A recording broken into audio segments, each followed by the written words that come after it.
to be beneficial for us at the end.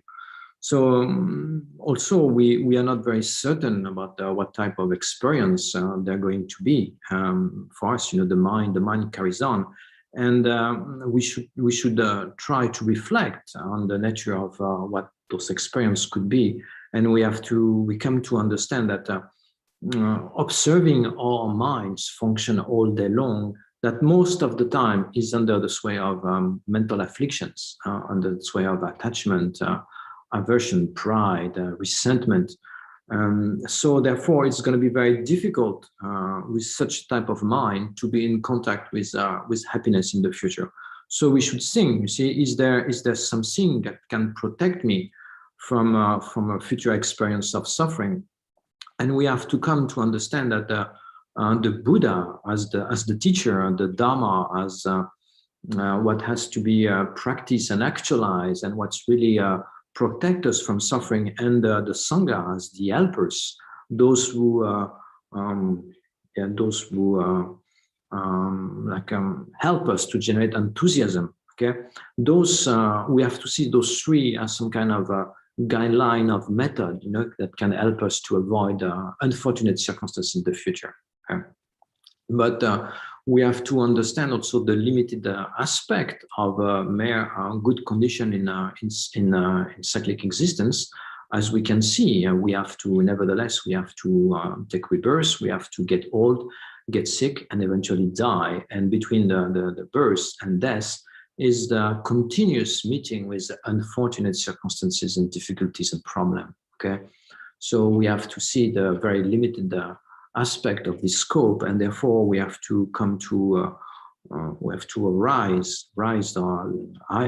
the level of our motivation, taking into consideration that the nature of our mind is pure, that all of this afflicted mental state that without rest continuously disturb our mind, afflict our mind. They do not penetrate the nature of the mind, because the mind by nature is pure. So by applying, you see, the true method, by generating the true paths in our method continuum and understanding the reality, we can uproot all of this unfortunate mental state from our mind and actualize a state of unconditioned happiness. So we have to think, what does that mean, unconditioned happiness? See, because for now, all of our happiness is somehow conditioned. To be happy, we depend, you see, there is a condition. We depend on external things. We depend on friends. We depend on certain environment. We depend on certain circumstances.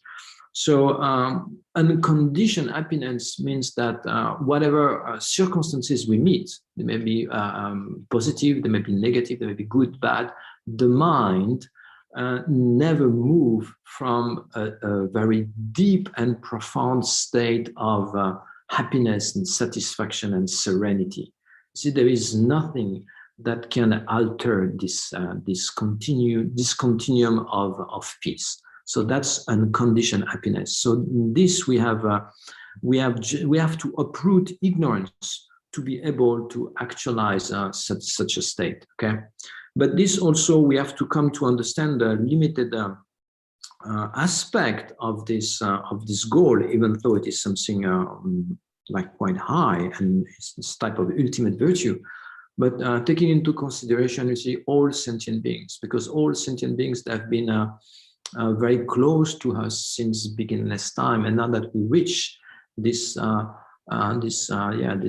end of we are entering, you know, pretty much the end of Buddha's teachings. You know, it's difficult to find someone who has not been countless time, someone close to us in past lives, someone as like a brother, I see, a companion, a parent. Is very difficult. So all of these beings have been extremely kind to us, and our happiness has been directly dependent on those people. So therefore, to make a plan, you see, to emancipate ourselves from suffering, leaving all of these beings behind, would be extremely selfish somehow. So we have met the Mahayana Dharma. So this means that by sustaining the development of this wisdom, understanding reality, by the development of compassion, love, compassion, bodhicitta, and training in the sixth perfection, we can actually develop a state of mind. We can reach a state of mind where not only this mind becomes a source of happiness for ourselves, but it spontaneously also becomes a source of happiness for others. You see, so this is the state of Buddha, where all the skillful means, all the quality, all the wisdom, and all the compassion has been consumed, and it becomes like the mind becomes a jewel to that exhausts, the happiness of others. So this is the final potential that we have. If we have a mind, we have this potential, we have this Tathagata essence. Simply because our mind is empty of true existence, then it can be transformed, it can be purified, and it can manifest the qualities of enlightenment. Okay, so this should be our only goal, that through our meeting together, through our effort in hearing, reflecting, and meditating, may we achieve the state of Buddhahood for the benefit of all sentient beings. Okay, that should be our motivation. And since it is a very special day today, because it is the anniversary, this is the celebration of the birth and the enlightenment and the parinirvana of the Buddha, then before we recite the Heart Sutra, maybe we can read, the praise together, the praise of the Buddha. It is just before the Heart Sutra, the praise to Buddha Shakyamuni together, and then after we read the Heart Sutra, and then after we move on with the taking refuge, okay, and with the rest of the text. Okay.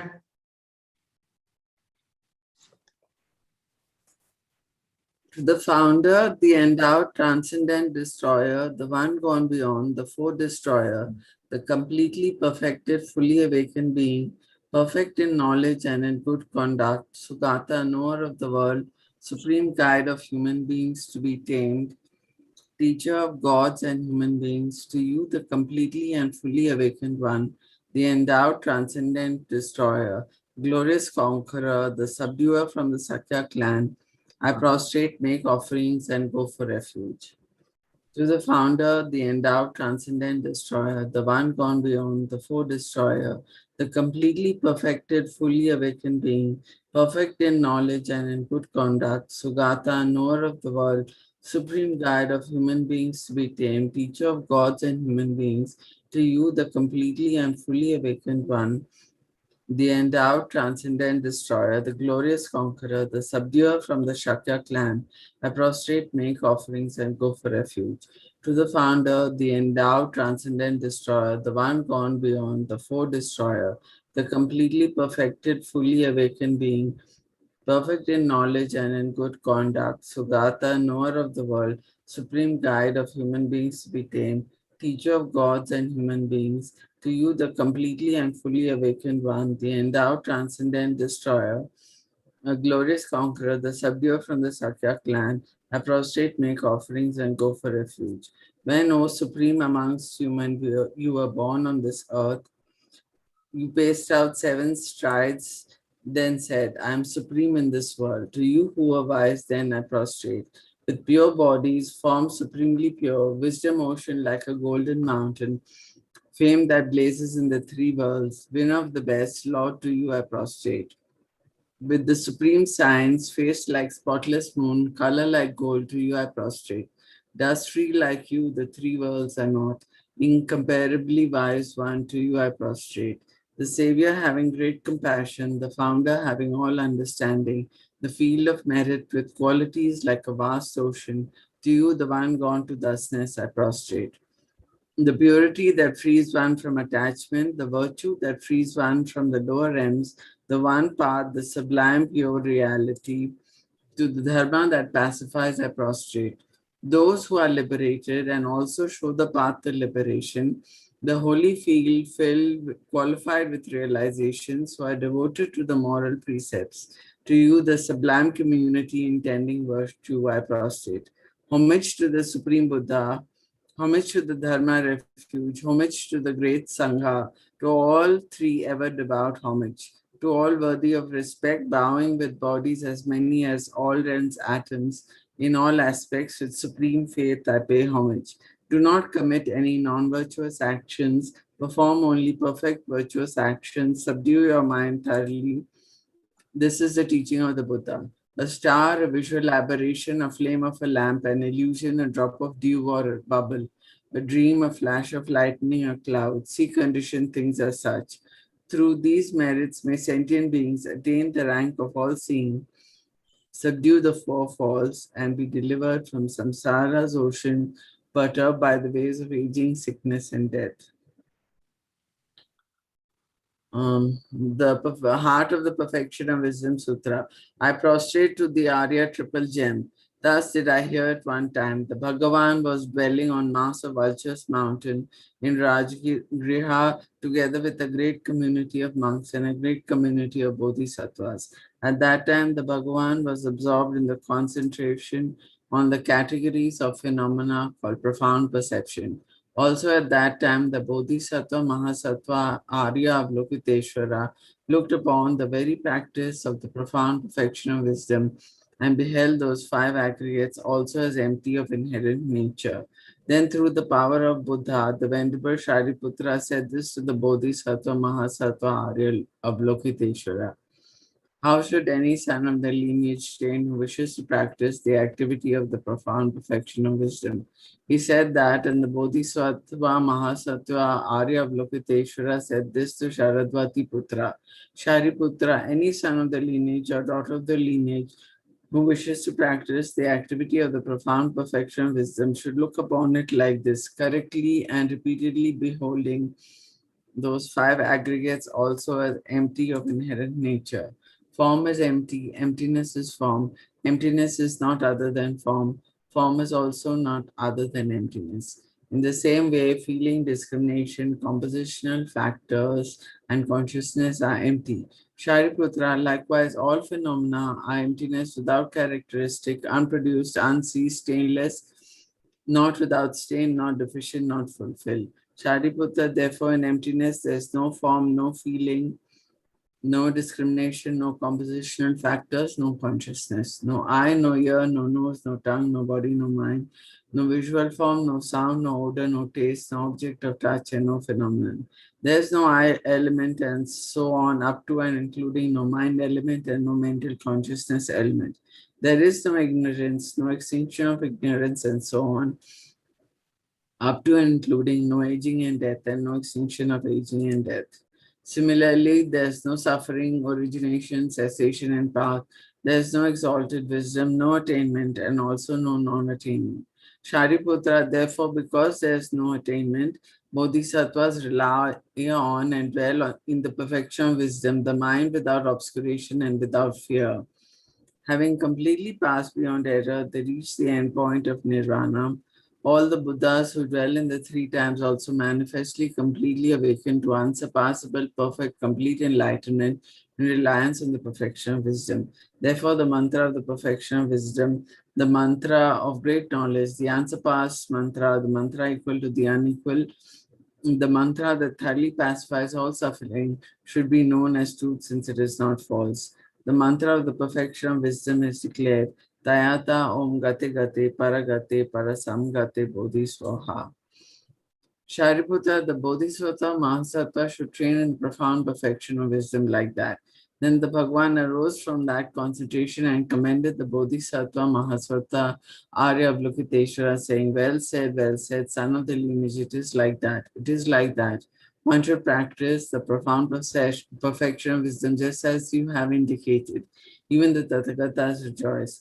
The Bhagwan, having thus spoken, the Venerable Sharadvati Putra, the Bodhisattva Mahasattva Arya Avalokiteshvara, and those surrounding the entirety, along with the world of gods, humans, asuras, and Gandharvas, were overjoyed and highly praised that spoken by the Bhagavan.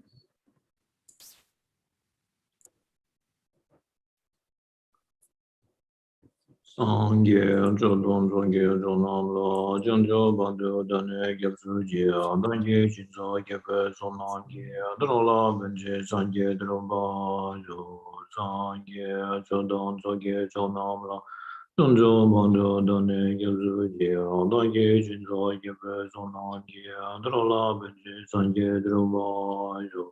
Sangye Chodon Zoge Chonam Lo Jonjo Badu Dane Kyabzo Jia Dange Jinzo Kebe Sonam Ki Lula Benje Sangye Druba Jo.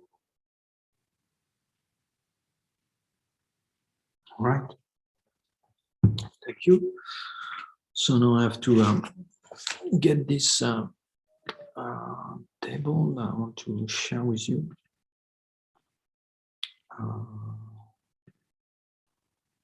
1 minute.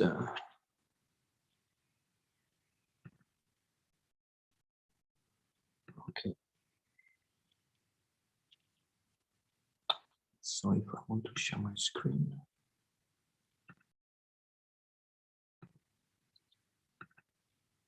Okay. So we have come to we have reached the third scope. Okay, so we have seen the training of the beings of the first scope, with mainly with actually not mainly, but it's only concerned with the happiness of next life. Then we have seen the training of the beings of the middling scope, which the being which is concern not with the attainment of liberation from psychic existence, that does not even believe that there is a possible happiness in the higher realms. Okay, and then now we reach the training of the being of the great scope, okay, which is the mind expanded to all sentient beings, where that person does not only wish to eliminate the suffering from his own continuum, but wish to eliminate the suffering in general. Okay, so this is what we are now. Okay, and we have seen together what is the mind of bodhicitta. Okay, this intention. Okay, it is defined by Maitreya as the desire to achieve the state of Buddhahood for the benefit of all sentient beings. And we have seen that there is two methods, okay, to actualize, produce this mind in one's own mental continuum. And there is the 6 cause and effect, and there is the training, there is the method of exchanging self and other, which is extensively described in the Bodhisattva Shalyavatara. Okay, so we have also come to understand that to enter the Mahayana path, or the entrance into the Maya and the Mahayana path, the becoming a bodhisattva or a child of the victor, or as Lama Tsong Khapa says, or to this is concomitant with the generation of the uncontrived mind of enlightenment in our mind. Okay, what does that mean? That through a long training, through having conditioned one's own mind with unconditioned love and compassion, and having assumed the responsibility of the burden, you see, the responsibility of the happiness of others, one come to realize that the only means to achieve that very purpose is to achieve the state of Buddhahood itself, oneself. Okay, so when this desire to attain the state of Buddhahood for the benefit of all sentient beings arise spontaneously in one's mind, day and night, then that person has become a bodhisattva. That person has entered the Mahayana path, and of the 5 paths of the Mahayana path, he has entered the first, which is the path of accumulation. Okay, then after there is the path of preparation, and the path of seeing, the path of meditation, and finally the state of Buddhahood. Okay, but this is this presentation of the 5 paths is beyond our scope of today. Okay, so we have come here. So once and we have seen that this mind of bodhicitta, okay, this mind of bodhicitta is there's 2 types. There is the wishing mind, or there is the wishing bodhicitta, or the wishing mind of enlightenment, and or the aspiring. Okay, and there is the practical mind of enlightenment. So the wishing mind is just the first moment, you see, once that mind arises, has been generated. And then subsequently, when the bodhisattvas start to train in the deeds of the bodhisattva, once the vows have been acquired by someone, then that becomes an engaging bodhicitta, or practical bodhicitta, okay? Where actually is not merely a desire, not merely a wish, but one is actually producing the cause to train, is training in the cause to actualize the state of Buddhahood. Okay, and we have seen that in terms of the vows of the Bodhisattva, which characterize this practical mind of enlightenment, there are 18 root vows and 46 secondary vows. And the training in those vows correspond to the training in the Bodhisattva deeds, in the sixth perfection in particular. Okay, so now we are going to see those six perfection quickly, and we will linger in the sixth one, which is the perfection of wisdom, and we will talk a little bit together about what are the two truths, the conventional and intimate truths, and how to engage the ultimate truths. Okay, how to start to reflect on emptiness and get a sense of what it is exactly. Okay, this is what we the program of today, and then we will have reached the end of our text. Okay, so if we look at the text, we are on the stanza, I think, 23. Okay, and so I'm sorry if my translation might be slightly different than yours. Is because when I put the text together and I scribed a few notes, I used the old translation that John Neisel did in Lama Tsong Khapa Institute when we received for the first time that I received for the first time that text from my root teacher. And obviously, along the years, she refined her translation. So you might have the final translation. Okay, I still have. This is why sometimes it's slightly different. Okay, so we are at stanza 23, where it says, "Generosity is the wish-fulfilling jewel, satisfying the hopes of migrating beings, the supreme weapon, cutting the knot of miserliness. The activities of the children of the conqueror that strengthen courage without dismay, and the basis of being renowned in the 10th direction. Having understood this, the wise relied on the excellent path by giving away their bodies, possession, and virtue. I, a yogi, practice like this. You who desire liberation should do likewise." So here, Lama Tsong Khapa presented briefly the various aspects of the perfection of generosity. I invite you to go into the lam-rim, the great lam-rim, and to see, to read the full explanation of all of this perfection. And you would see that the perfection of generosity is something very complex, very articulated. There are many things to do, etc. Okay, so first we have to define what is generosity. Generosity is the intention to give. Okay, if we want to find what is pinpoint, you see, with what is generosity.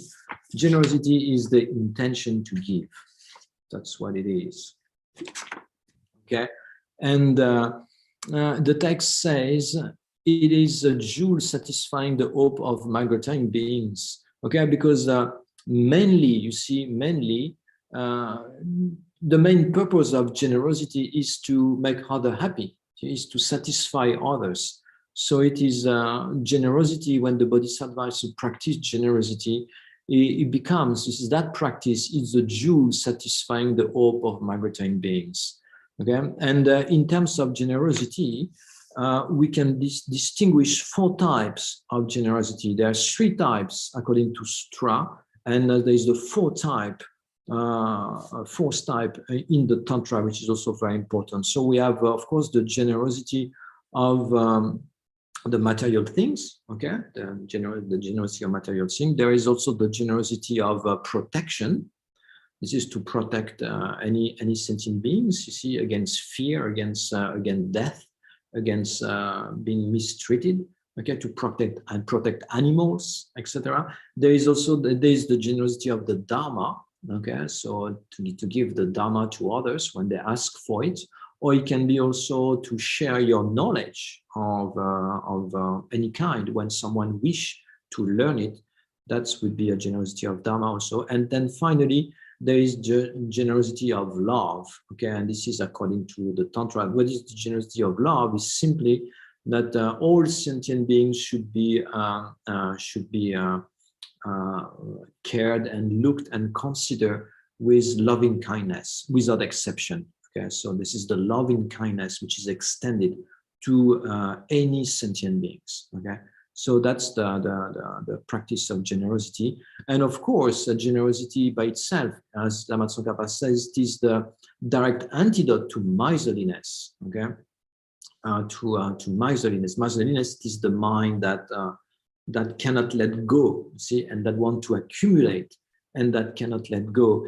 And the generosity, it is the opposite. The direct opposite is the mind that gives away. It is the mind that let go. Okay, so it overcomes the feeling of possessiveness. Okay, that's the purpose also of generosity.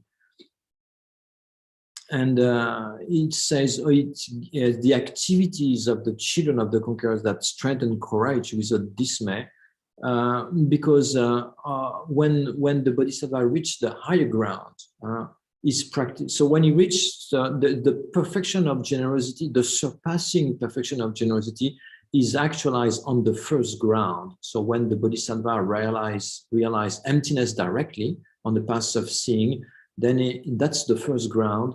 And he attained a surpassing practice of generosity where the Bodhisattva can even give his body away. There is no sense of loss. There is no sense of suffering. Yeah, he can give his body away. Okay, and this is something we can find also in the Jakarta, in the story of the previous life of the Buddha. For example, when he gives away his body, it was a prince, and he gave his body to this tigress. They were like he made this tigress, with 5 cups, and they were it was on the way to die because the mother couldn't find anything to eat, and she was about to eat the cups, the 5 cups, and when the prince, the Siddhartha, when the Buddha in one of these past lives, he saw this, then he gave his body to the tigress. Okay, and as a consequence of this, all the 5 cups, they become his 5 disciples of asceticism. So that's where the connection comes from. So the 5 first disciples of the Buddha were those 5 cups that he saved at that time. Okay. Anyway, so we do not have to give our body because we don't have the level for that, and there would be no much benefit for us to give our body now because it will not be given without miserliness and without a sense of suffering or whatever. So this is not a practice that we have to undergo. But still, we should learn. We should train ourselves in giving away when we can. And when we have the opportunity, any type of material possession and any type of knowledge that we have, of course, we should protect others when we can. And of course, we should develop a loving kindness and extend it to all sentient beings without exception. This is those are extremely important practices. And the giving of material thing is also a direct cause for like living, not lacking any resources in the future. Okay. Anyway, okay. So this is generosity. So the Bodhisattva. So you might wonder, see how it's possible to give away one's own body. Simply, it is explained that in the Madhyamika Vatara, when there's the explanation of the first ground, that having realized emptiness directly, there is no more sense of objective self. There is no more identification of the self inside the aggregate or among the aggregates. And they said that for the bodhisattva, his realization is such at that level, then cutting piece of his body would be like cutting vegetable. It'd be like when you cut vegetable, you don't have a sense of loss. You see, so that would be the same for the bodhisattva at that level. So this is because there is this realization of emptiness at that time, of the non-existence of inherently existent self. Okay. And so they said at that level, maybe I mentioned that last time, when this bodhisattva has been so conditioned to compassion and helping other, then when he hear I need or help me, then there is ecstasy which is generated in the mind of that bodhisattva. Okay, just because he knows that he can fulfill the benefit of someone. And there's the ecstasy is produced, and they said that this ecstasy, this happiness, is superior to the bliss experienced by the foe destroyer when you attain liberation, the arat when they attain liberation.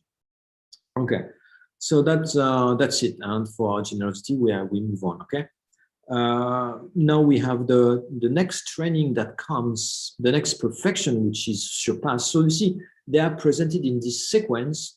Not there is a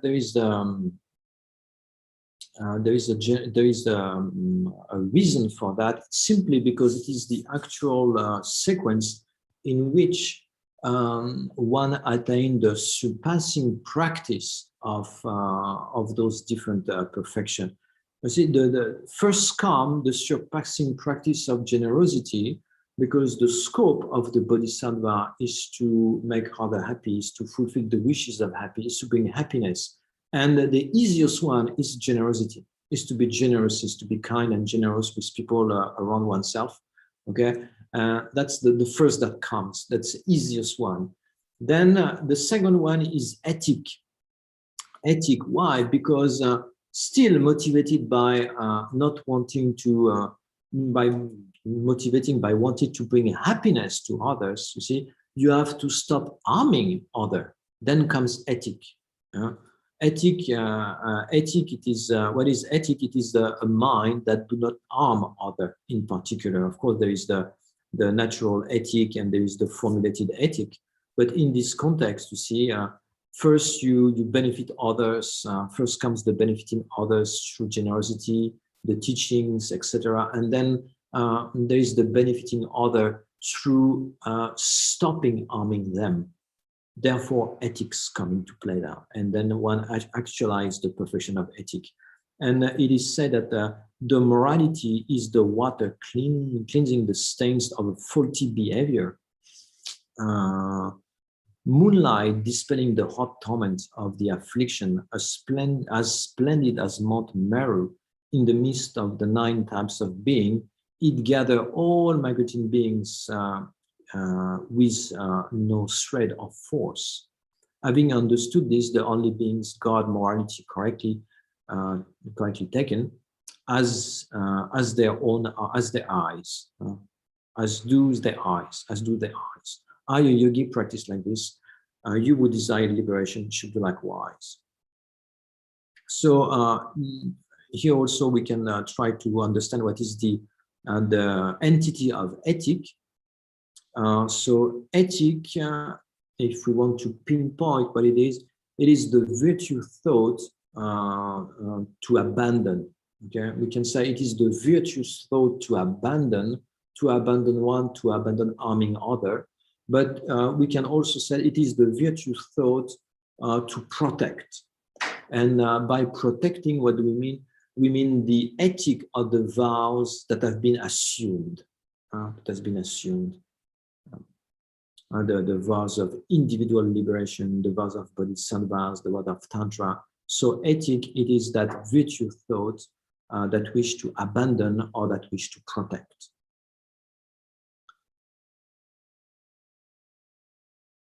So here, when we say faulty behavior, it is mainly the ethical discipline of restraint. Particularly in this context, it is the vows of individual liberation, because those are means the monastic environment. Okay, so the faulty behavior in particular, it is the vows of individual liberation. Of course, we have to include the 10 non-virtues that Vas was saying, and of course, we also have to include the ethic of the Bodhisattva, which has been assumed. So in terms of the ethics of the Bodhisattva has 3 types of ethic. Yeah, he has 3 types of ethic. There is the ethic of accumulating virtue, the ethic of refraining from non-virtue, and the ethic of benefiting others. So all the practice of the Bodhisattva, you see, they can be subsumed into those 3 types of ethic. So those are all things that we should emulate. Okay, we should train. If we want to reach the state of Buddhahood, then there is the Bodhisattva path. And if we want to be able to practice like a Bodhisattva, we have to start. We have to start where we are, trying to put things together and increment and implement and increase. Okay, this is how it should be done. Okay, so it is the moonlight dispelling the odd torment of the affliction. So one of my teacher, one time he said to us during class, he said that if you tolerate affliction in your mind, then you have no ethic. If you tolerate affliction, and it strikes me somehow, it strikes me, and I ponder a little bit about that, and actually it makes so much sense. I mean, I wonder why I never get to that by myself alone. You see, it's like this. So if we tolerate affliction in our mind, then necessarily there is no ethic, because the mind become afflicted by attachment and aversion, and therefore non-virtues of mind, non-virtue state of mind, they proliferate, and those non-virtue state of mind, they will manifest as non-virtuous action of body and speech. Yeah, because everything comes from the mind. See, everything comes from the mind. So if the mind is non-virtuous, means if the mind is afflicted, then necessarily all the behavior become afflicted and become unethical.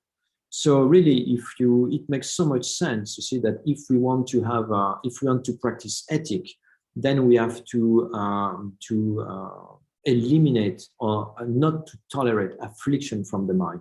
And this is what somehow it is connected to the moonlight dispelling the odd torment of the affliction, because once the affliction arises in our mind, the mind is tormented. There is the heat. We talk about the heat of the affliction. You see, there is the heat of aversion or hatred. There is the heat of attachment, of craving. And the ethical behavior, which is the mind that protects the mind from the affliction, that protects the body and speech from the unskillful behavior. Somehow it cooled down. It cooled down. It pacified. It cooled down the heat of those tormented state of mind, which are the affliction. Okay. It is splendid, okay, splendid as the Mount Meru, the one in midst of the 9 types of being, okay, the 9 types of being we have seen that before. And so the one with ethic, see, he has this natural splendor. They said that there is a natural perfume. They talk about the scent of ethic. Anyway, so it comes to be, and it becomes that person also, the renown of that person come to be, and around one ethical person, all the other, you see, they gather together, and there is this respect which is born not from fear, not from power, but from virtue, from the virtue. Okay. Anyway, so in terms of ethic, we can distinguish also here. There is several division. There is the ethical of restraint, we have seen before. There is the ethical of gathering virtuous dharma, and there is the ethic of benefiting sentient beings, we've said before. And in terms of benefiting sentient beings, if you look at the lam-rim Chenmo, there is the explanation of the 11 type, 11 modes of benefiting sentient beings. Or to help sentient beings, there is Lama Tsong Khapa list 11 practices. So then comes patience. So you see the progression. There is first generosity. Then after there is the refraining from harming others. Also, all of this is motivated by accomplishing the happiness of others. Okay, so generosity, refraining from harming them, therefore ethic, and then subsequently there is the patience because you bear the difficulty, you bear also when you're mistreated by other, when people criticize you, when people they have like unfortunate exchange with other, then all of this, you see, you bear, and your mind become unaltered by those difficulties that you might encounter through benefiting others or through practicing the past. So ethic. So the next is patience, which is considered as a supreme form of one of the most difficult practice of asceticism. Okay, it is a very difficult practice. So what is patience?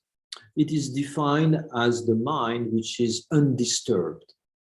So you see, patience is not like, for example, when the train is late and you have an important appointment, or when the bus, you see, is late and you have an important appointment, and you're there, you like pondering inside, and all the thought rush through your mind, but externally, you see, you remain you display a cool appearance. So that's, and you don't lament, for example, you don't lament yourself. So that would not be patience, that would be ethic. Yeah?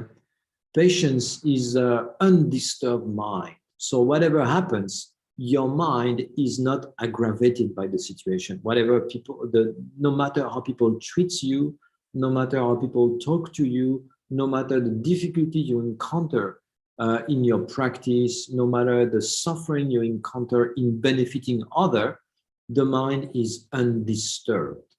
That's patience. Very difficult. That's very difficult. Okay. So let's see what Lama Tsong Khapa says about patience. Patience is the finest ornament of the powerful, the supreme of all hardship, counteracting the torment of affliction. Garuda against the enemy, the snake of hatred. The thick armor against the weapon of harsh speech. Having understood this, cultivate the armor of supreme patience in many ways. Aya Yogi practice like this. If you desire liberation, you should do likewise. Okay, so that's patience. So in terms of patience, also in the lam-rim Chenmo, there's a different division. So we can say, in terms of entity, we've said that its entity is a undisturbed mind, but it can be also presented as a virtuous mind that can be any type of suffering or harm, any type it can bear. And as I said, bear means not to suffer silently. That's not what it is. It is undisturbed. Everything slide. See, everything slide on that mind. It's like throwing water on marbles. You see, there's nothing sticks.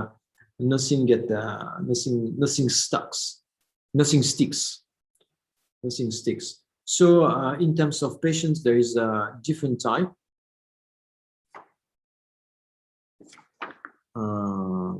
Yes.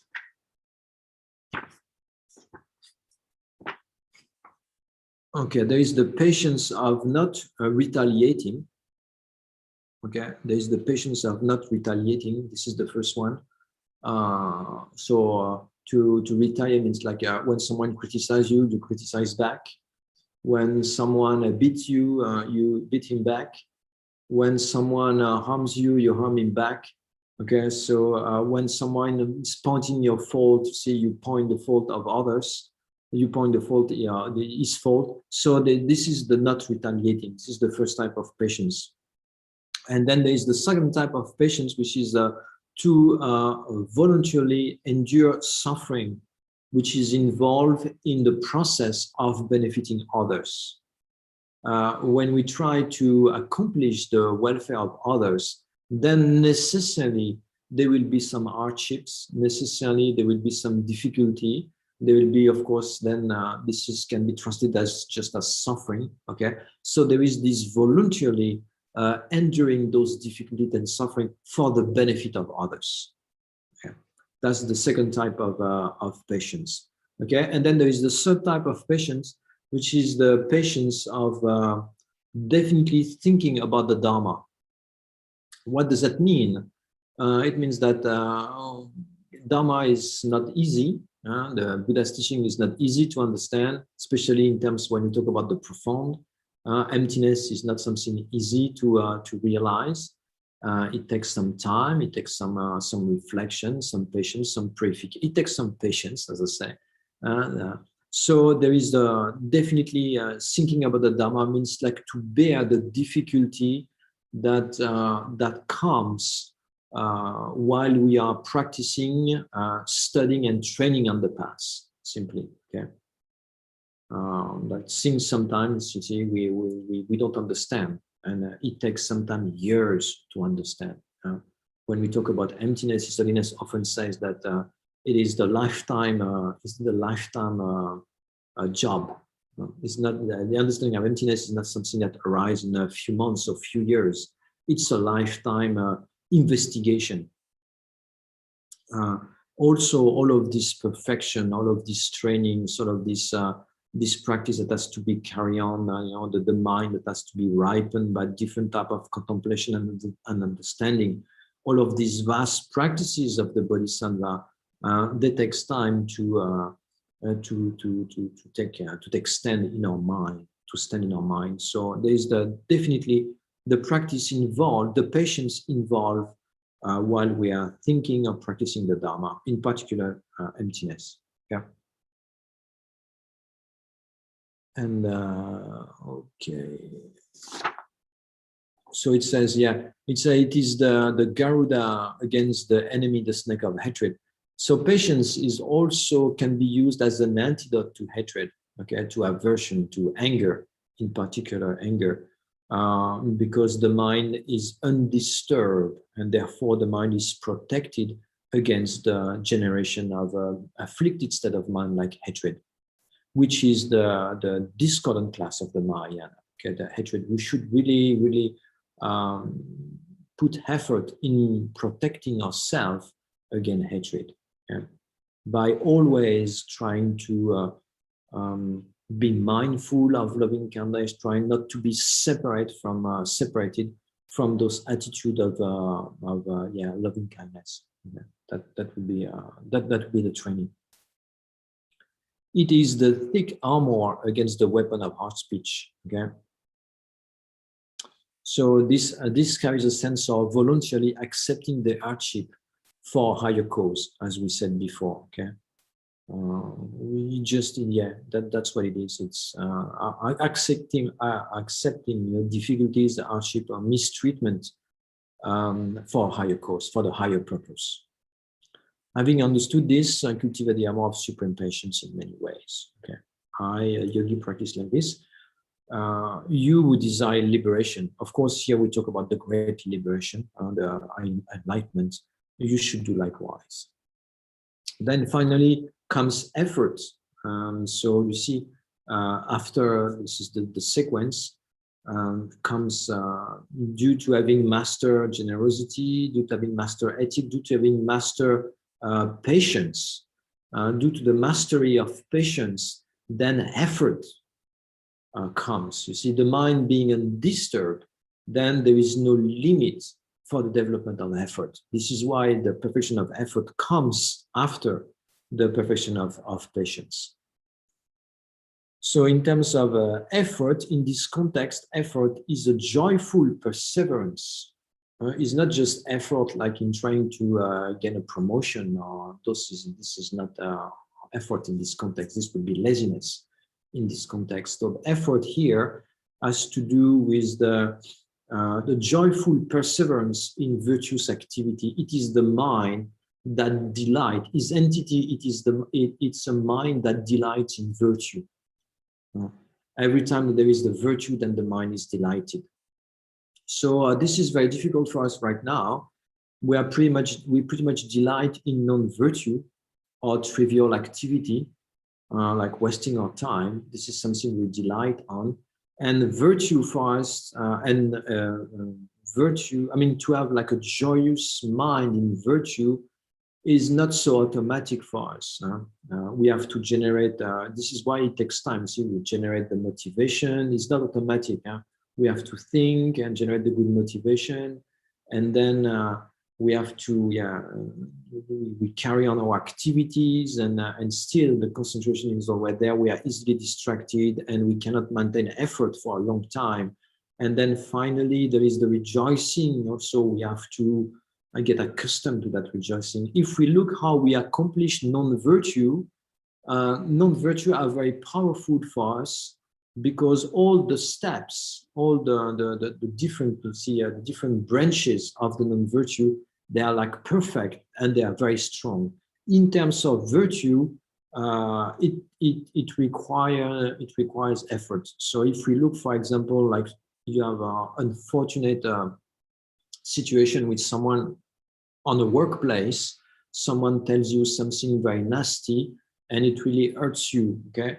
So now you're going to live into some kind of mental sphere where you're going to wait for the proper moment to take revenge on that person. That's the attitude. See, so your mind is thinking of how you've been hurt by that person, or it was unfair, and then you will lie somehow.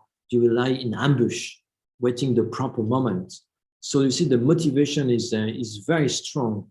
Motivation is very strong. And then when the moment, you see, when the moment arrives, the action is perfect, because you will select the speech, you see, the speech that will hurt the most the person. It will be done at the right moment, and it will be inserted in a right way. And the mind is not distracted at all. You see, it's very concentrated. It's very on what it's doing. And then at the end, there is the rejoicing. See this? Yes, I got him. See? So that's make our practice of non-virtue extremely strong, because it is perfect from the motivation to the accomplishment to the conclusion and the rejoicing. For the virtue, you see, we need to take some time to generate the motivation. Then we have to keep the mind concentrated during the meditation, during the study, during the listening of the presentation. And then at the end, we have to make the dedication. So see, we have to produce with great effort all of those different branches to make sure that our practice of virtue is strong and perfect. This is because we have a strong familiarity with non-virtue. Therefore, the accomplishment is tip-top. It's very good. But for virtue, we have to get accustomed still. So here we are in the joyous effort. So the perfection of effort. Okay, it is a mind that delights in virtue. And as Lama Tsong Khapa says, when you don armor-like, effort steady and immovable, the qualities of scriptures and realization will increase like a waxing moon. And then you say all your behavior become meaningful, and whatever action are undertaken will be accomplished as desired. Having understood this, the conquered children put forth billowing waves of effort, dispelling all laziness. All a yogi practice like this. If you desire liberation, you should do likewise. Okay, so now we come seeing the different the different divisions of effort are expressed here. So we have the joyous effort. We have the armor-like effort. which is before engaging in virtue, one's don the armor of perseverance, of non-discouragement. Okay, so this is the lack of discouragement. This is the armor-like effort. Then there also there is the effort of gathering virtues dharma. Okay. So the armor-like effort protects us against laziness. Okay, the armor-like effort protects against laziness. We don the armor like someone going into battle. See, and then there is the effort of gathering virtues dharma, so virtuous activity as much as possible. There is this joy in accumulating, in gathering, in engaging in all type of virtuous activity, and there is the effort in benefiting living beings. Okay, so that's a different type of effort. And all of this effort, they are antidote to three types of laziness. Okay, we have there are three types of laziness. There is the first is the laziness, which is an attachment to meaningless activity, trivial activity, or even non-virtuous activity. So we are attached to many actions that are completely meaningless. This is waste of time, basically. So there is one, and for that you have the armor-like effort. So there is also the laziness of procrastination. We postpone to tomorrow what we should be doing today. Oh yeah, the study of Dharma. Oh yeah, meditation, etc. Or I'll do that, when my kids, they have finished university, or when I'm in retirement, before there is this, before there is that. So the procrastination. My teacher used to say to me, he said, don't even postpone to the afternoon what you can do in the morning. There's not carrying a lot of meaning, because most of the time you end up not doing it also in the afternoon. See? Anyway, so the laziness of procrastination. And then finally, there is the third type of laziness, which is the laziness of discouragement, or laziness of feeling unable. Or for example, that you see that all those practices, those are not for me. I would never make it. That's not possible. I cannot generate the mind of enlightenment. I cannot understand emptiness. I cannot generate concentration. So that's laziness of this. It is a form of laziness. We have to come to understand that we have the Buddha potential. We are all. If we have a mind, see, you have the Tathagata Garbha. You have Buddha's potential. Therefore, everything is possible. In terms of the past, you see, we can attain the state of Buddha. So that without saying that we can actualize all the stages of the past, all the quality, we have the ability to actualize that. And there is nothing to be reached outside. There is nothing that needs to be acquired to be able to see. Everything is there. Everything is there. We just have to generate the proper slowly, the proper effort, the proper practice, carry on with diligence, and then everything can be achieved. And as Shantideva says also, everything becomes easy with familiarity. With familiarity, everything becomes easy. So the mind is the creator, a creator of habit. Okay, is the creator of habit. It means that it can become accustomed to anything. The mind, being empty of inherent existence, is empty of inherent characteristics. It is clear. Okay, it is clear. It is clear light. So that mind, which by definition, by nature, is neutral, it can be accustomed to any practice, virtue, non-virtue. It becomes, you see, whatever we decide it to be.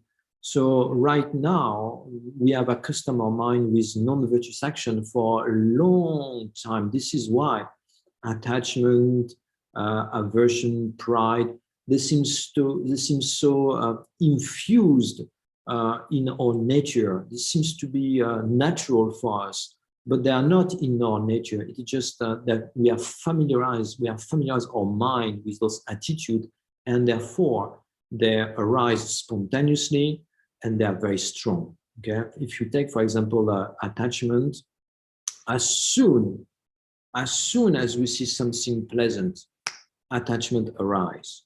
This is due to the power of familiarity. Of course, there is a distortion of reality, but let's leave this apart.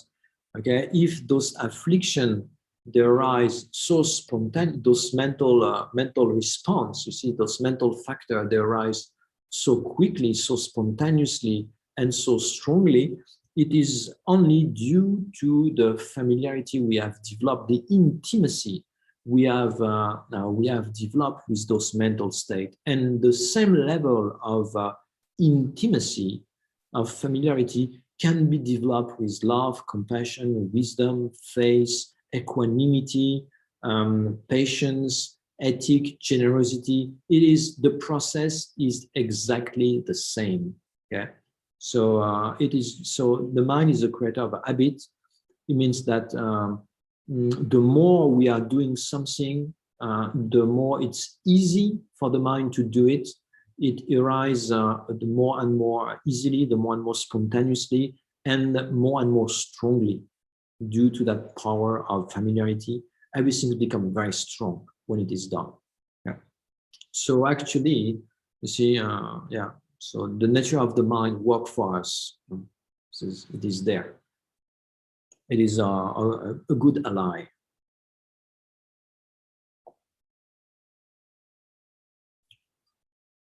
So next, we'll have the concentration. You see, comes concentration at that time because concentration is dependent on effort, and having produced the surpassing practice of effort, then the surpassing practice or the surpassing perfection of concentration can finally can arise. Okay, can arise because it is it's concordant with effort. So what is the entity of a concentration?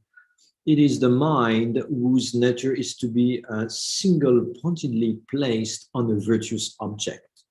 That's concentration. That is the single-pointed mind placed on a virtuous object. So in this context, when we talk about the practice, when we talk about concentration in terms of the stages of the past, mainly we are talking about the attainment of shamatha, okay, or shine, which is this mental stabilization attained after 9 mental abiding. So there is a training where there is 9 stages, and through those 9 stages, the mind is refined into this ability to abide spontaneously. He has an equanimous engagement, a spontaneous engagement into an object for as long as one wishes, basically. Okay, so once calm abiding is attained, one can enter in meditative absorption for at least 4 hours. Okay, and it is concomitant with a bliss of physical and mental pliancy. That's the measure of having actualized calm abiding. Okay, you at least can engage the object for 4 hours without interruption. There is not even one thought coming to interrupt your single-pointed mind, and it is that experience is concomitant with a bliss which is produced by the flexibility of body and mind. The concentration induces a bliss of physical and mental pliancy. So once you are at that stage, a meditative session, you see, can last for months. Can last for months, can last for a week, can last for a year. There's the mind spontaneously and continuously engaged. The mind has reached, at that time, the mind becomes the perfect tool. You see, the concentration is not a name. the concentration becomes a means.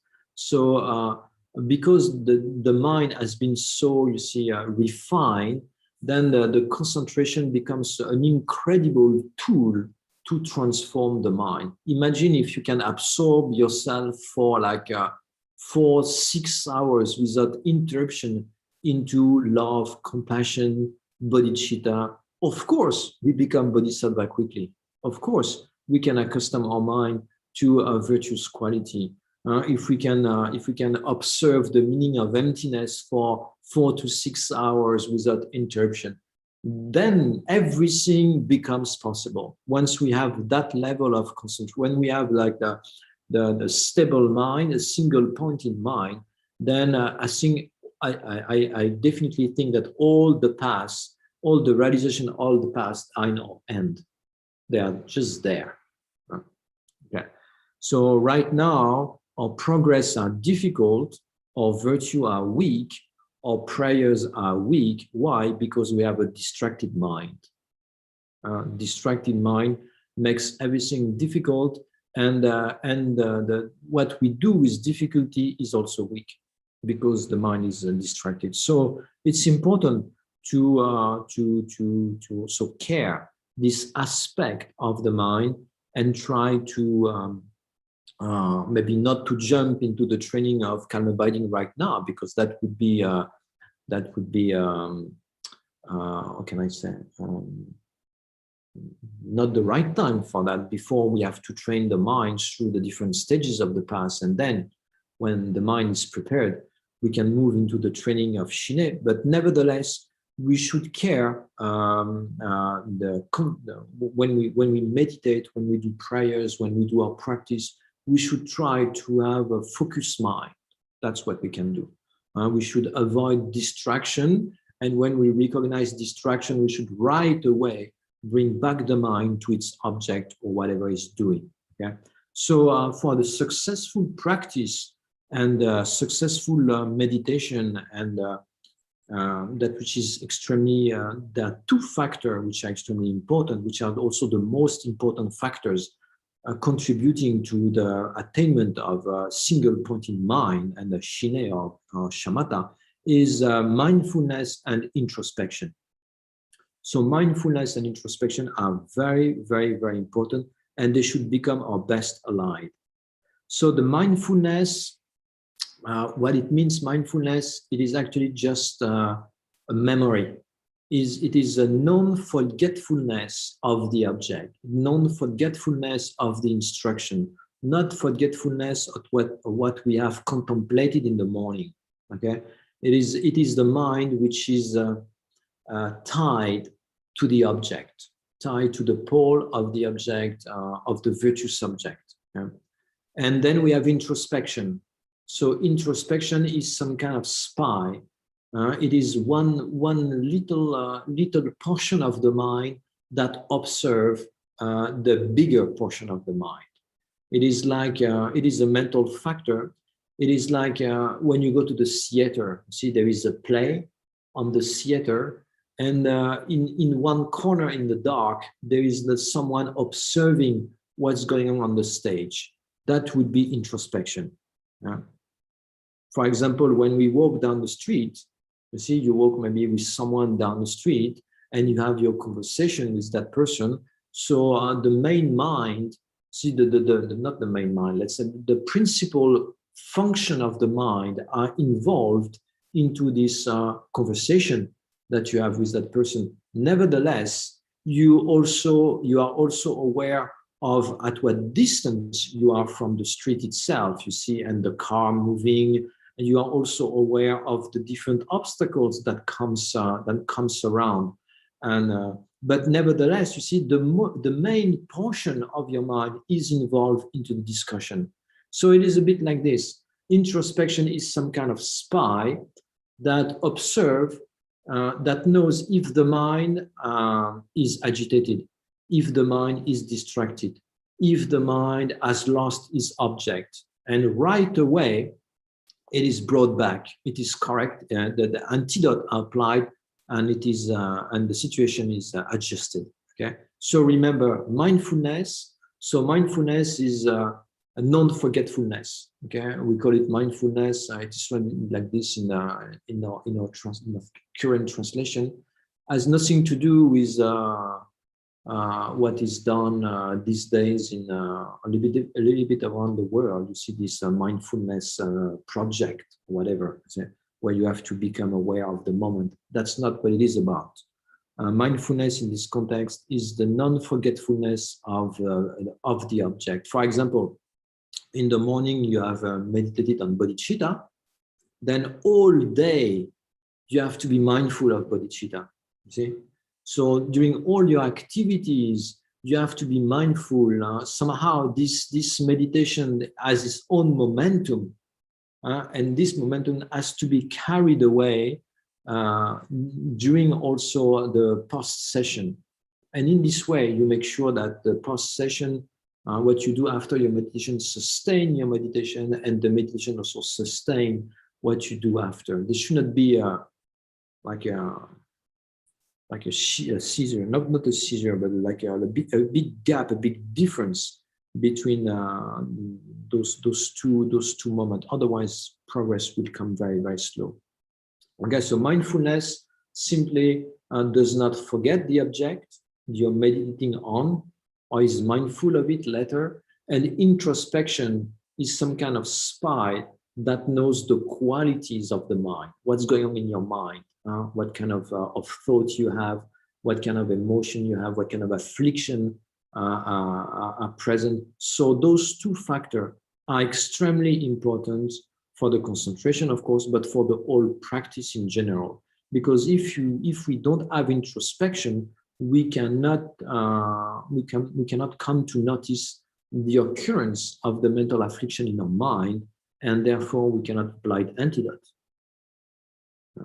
So that's very important. We should now start to live, you see, in a more mindful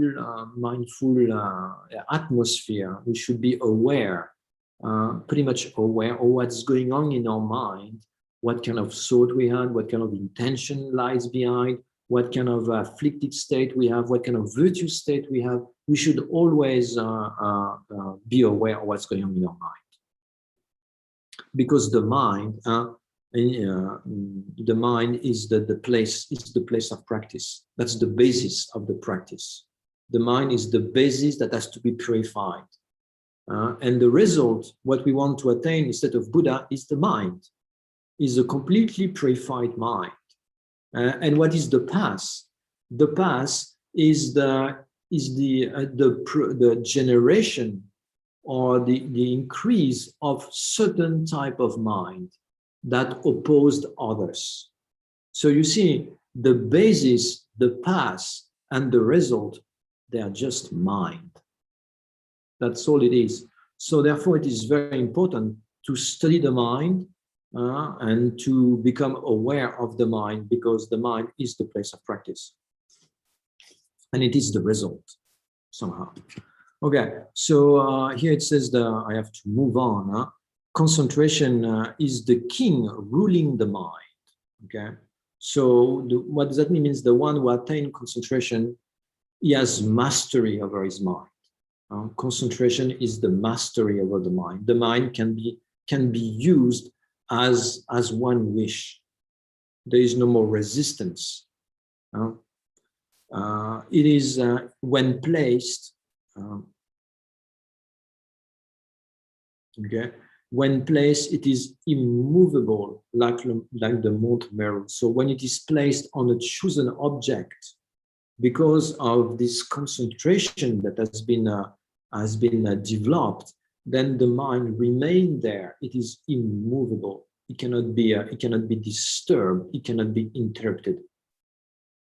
And that's quite incredible. And when set forth, it engages all virtue subjects. So that's the purpose of the development of meditative stabilization, is to engage virtue subject.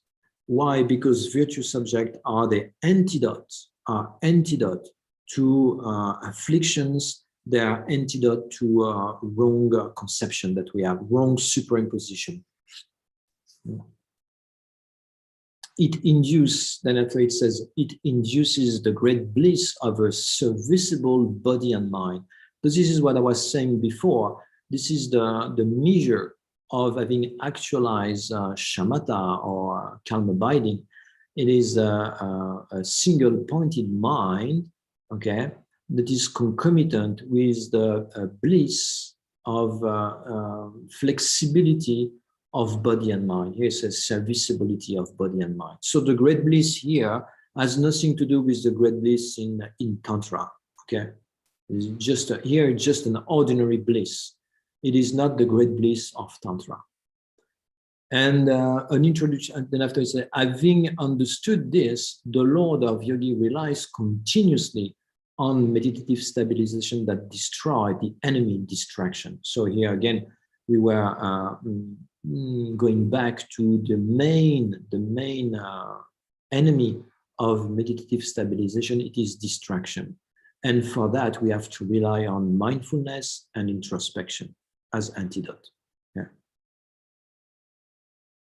Okay, and he said, after he says, I, the yogi, practice like this. If you desire liberation, you should do likewise. And then finally, we reach the perfection of wisdom. Okay, so the perfection of wisdom, we can define it. So yeah, sorry. In terms of concentration, there is also the division of there is the mundane concentration, there is the supramundane concentration. So the mundane concentration are just the development of those different stages: first, second, third concentration, infinite space, infinite consciousness, nothingness, peak of cyclic existence. So that the mere development of higher and higher and higher refined state of meditative stabilization, those are called mundane concentration, and they're just immovable karma that project into those particular realm in cyclic existence. And then there is also the supramundane concentration. The supramundane concentration is when the observed object of that concentration is the selflessness or emptiness. Yeah. So the mundane concentration has the aspect of peace and course. What does that mean? It means that you move to one concentration to the other by abandoning the attachment to the lower level.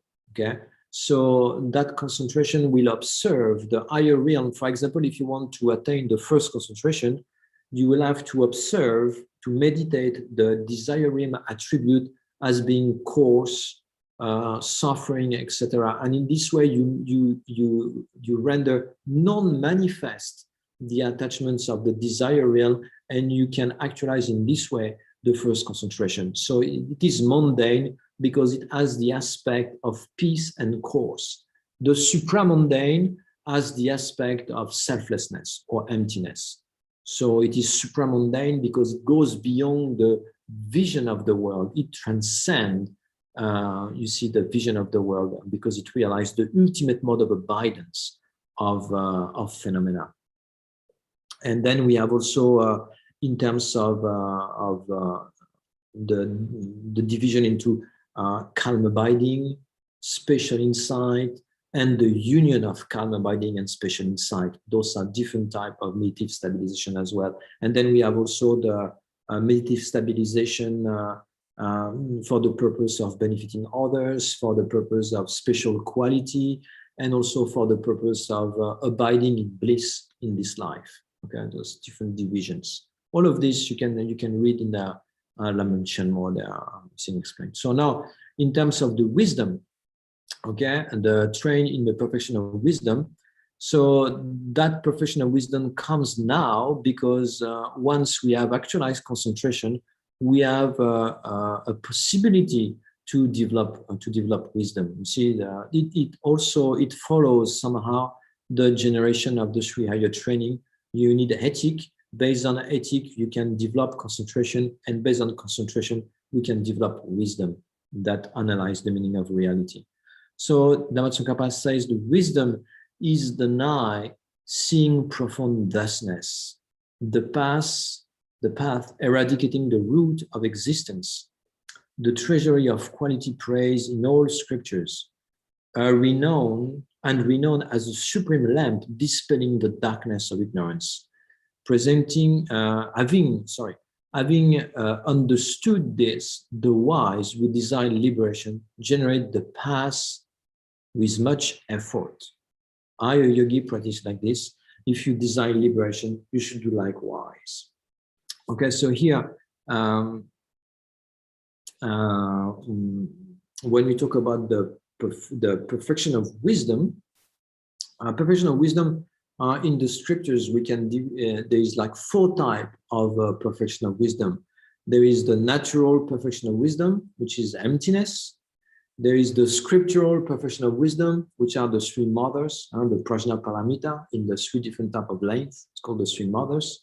And we have the past perfection of wisdom. What is the past perfection of wisdom? Is the exalted wisdom of a bodhisattva. That's the past perfection of wisdom.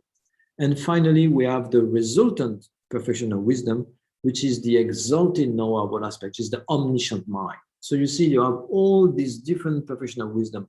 Here, the perfection of wisdom we are talking, it is the wisdom that realize emptiness. Okay, so it could be a past perfection of wisdom here.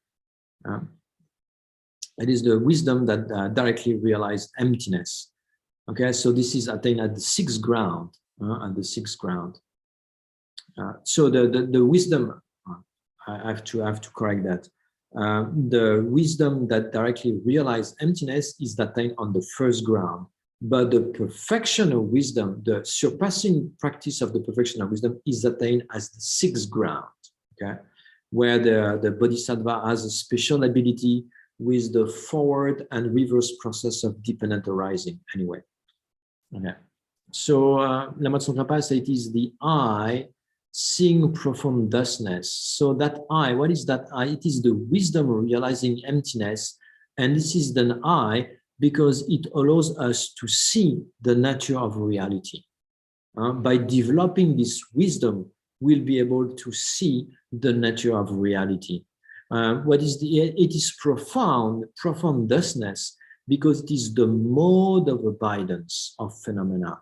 It is not the way the phenomena appears, but the way phenomena actually exist, their mode of abidance. It is the ultimate reality, therefore it is profound. And it is the past eradicating the root of existence. So why are we in cyclic existence?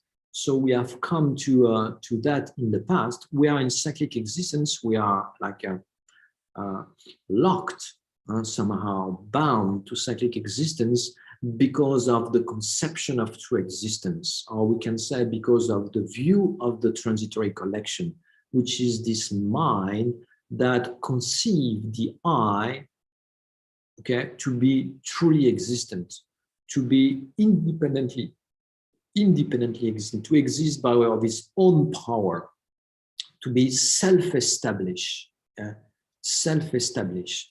Okay? So because we believed in this, then we are bound to cyclic existence. So here, what is the wisdom in this context? It is the type of mind that sees directly the non-existence of the conceived object of ignorance. So ignorance, I do that one more time, okay? Ignorance is a superimposition. Ignorance is going to add something on the object. If we take the I, the person, ignorance is adding an attribute that the person from the very beginning never had, will never have, okay? And is adding independent existence. It's adding this attribute, is decorating somehow, is adding this attribute, this quality of self-establishment, of existence by of its own nature, an existence by of its own nature. That's why we are bound to cyclic existence, because of this ignorance conceiving the person to exist by way of its own nature. That's a mistake. So what is the wisdom? The wisdom, it is the mind that's going to assess, that going to realize the non-existence of what is added by ignorance. Is going to realize the non-existence of I, which is established by way of its own nature. So it is in this way, by realizing directly that the person has no existence by way of its own nature, cyclic existence is cut, is finished. Okay, so that's how we become free from cyclic existence, by generating this this wisdom that is realizing directly the non-existence of the referent object of the conception of true existence, by realizing directly emptiness. Okay, emptiness means lack. Something is missing, it's empty, something is not there. What is not there? It is true existence, inert existence, establishment by way of its own power. This is what has never existed, is not existent, and will never exist. Okay, it has never existed. And the wisdom is only realizing that, is realizing the absence of establishment by way of its own power, which is added by ignorance. Okay, so this comes the discussion, you see, of the two truths there. So we have a conventional truth and we have the ultimate truth. We have those two truths. So what is the conventional truth? The conventional truth, they are all phenomena which are realized by conventional type of mind. Conventional type of mind. So what is a conventional type of mind? It is any mind which does not analyze the mode of abidance of phenomena. So a conventional type of mind would be a type of investigation in terms of the characteristics, in terms of the place, in terms of the time, in terms of the function, okay, in terms of this is blue, this is not blue, this is old, young, this existed yesterday, this does not exist today, this is impermanent, this is a functioning thing. All of this is conventional. All this is conventional. It is so a conventional truth. It is what is found by a conventional type of mind. And then we have ultimate truth. What is the ultimate truth? Ultimate truth, it is what is found by an ultimate type of mind. It is a phenomena which is found by an ultimate type of mind. What is the ultimate type of mind? It is the mind which investigates the mode of existence of the conventional truth. Okay? So we have, if it is an existing phenomena, it is necessarily one of the two, or a conventional truth or an ultimate truth. Conventional truths are, as there is a variety, there is infinite conventional truths. And the ultimate truth is only one. It is the absence of inherent existence. And that ultimate truth is realized on the basis of the conventional truth. For example, I have a pen here. That pen is found, is realized by a conventional type of mind. My eye consciousness, you see, is a conventional type of mind and validly posit the existence of the pen. The pen is a conventional truth. He's able to perform the function. He writes. He has characteristics. You see, it is beautiful, ugly, whatever. It doesn't matter. Okay, so that's a conventional truth. So on the basis of that conventional truth, there is also an ultimate truth. What is the ultimate truth? Is the mode of existence of the pen. So we talk about the ultimate truth of the pen. You see, the ultimate truth of the pen, what it is the absence of inherent existence of the pen. So if I analyze how the pen exists, I'm not here. I shift. You see, I shifted my analysis. I'm not analyzing the characteristics of the pen. I'm analyzing how do the pen exist? What is its mode of existence? Then this becomes an ultimate type of mind. And that investigation, because it is an investigation, it is an analytical mind, it will find the absence of inert existence of the pen. And that will be the ultimate truth posited on the basis of the pen. So on each phenomena, each existing phenomena, you can find the two truths. Each phenomena has a conventional truth and it has an ultimate truth. The pen has a conventional truth. What is the conventional truth of the pen? Is simply being a pen, being able to use in a certain way, has characteristics. That's conventional truth of the pen. And the pen also has an ultimate truth.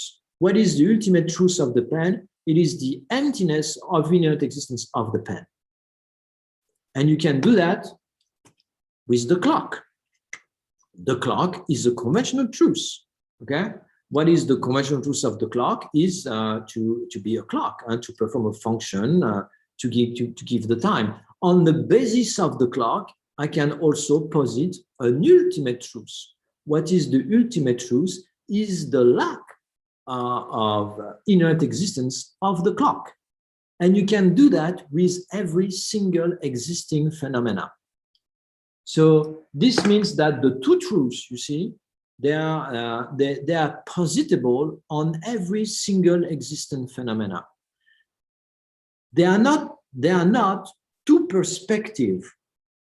It's not like I'm watching the pen in this way, it is a conventional truth, and I'm watching it in this way, it is an ultimate truth. This is not what we are talking about here. We are talking about two different phenomena that are found by two different types of analysis. One type of analysis posits a conventional truth on the basis of the pen, and another type of analysis posits an ultimate truth on the basis of the pen. Okay? The pen is the bearer of the characteristics, is the bearer of the attribute, and ultimate truth somehow is one attribute of the pen. So yeah, we keep it like this. Is it okay? Yeah. So you see, those are very, very important. You get to understand that the two truths are two different phenomena that are found by two different types of mind on a single basis. On a single basis. So when we call about conventional truth, if we look at the etymology of conventional truth in Tibetan is kunsap demba. Kunsap demba means that which is true for the concealer. We can translate it like this: truth for a concealer. Concealer, what is concealer? Is ignorance. Ignorance is a concealer because due to its existence, the consciousness are veiled with respect to seeing reality. Ignorance conceals reality. So the pen, you see, the pen, the glass, myself, the statue, the center, whatever, every phenomena, they are conventional truths. They are truths for a concealer because they are true only in a perspective of ignorance. For ignorance, they are true. What does that mean that they are true? It means that they exist the way they appear. This is something, if someone, for example, you say, oh, that person is not true, or that person is true, or whatever. What does that mean? It means that that person, you see, is mode of appearing, and his behavior or his mode of thinking is in accord. That person is true. It's true. There is no contradiction between what he says and what he thinks. Okay, so conventional truths, they are not like that. Conventional truths, they are only true in a perspective of ignorance. In a perspective of ignorance. All phenomena, they appear, you see, due to the imprint of ignorance, all phenomena appear as if they exist by way of their own nature. They appear as if they existed by way of their own nature. When you look at phenomena, person, everything, you see, it seems that they exist from their own side. They exist, they have an objective existence. They have an objective existence. They exist from their own side, over there, cut from my mind. They do not depend on my mind to exist. Over there is a table. Of course, there is a table. And I have even the feeling that if I investigate, I will even find the table. That's how phenomena appear to us. Do you understand this? This objective existence, that phenomena seems to retain an objective to exist from their own side, from their own nature. So ignorance makes us believe in this. So this is why those phenomena are true only in the perspective of ignorance.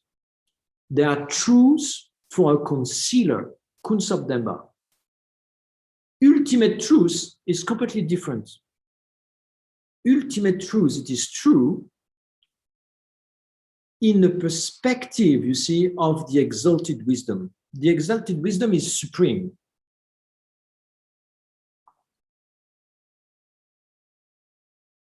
Is the perfect seeing, and it is true.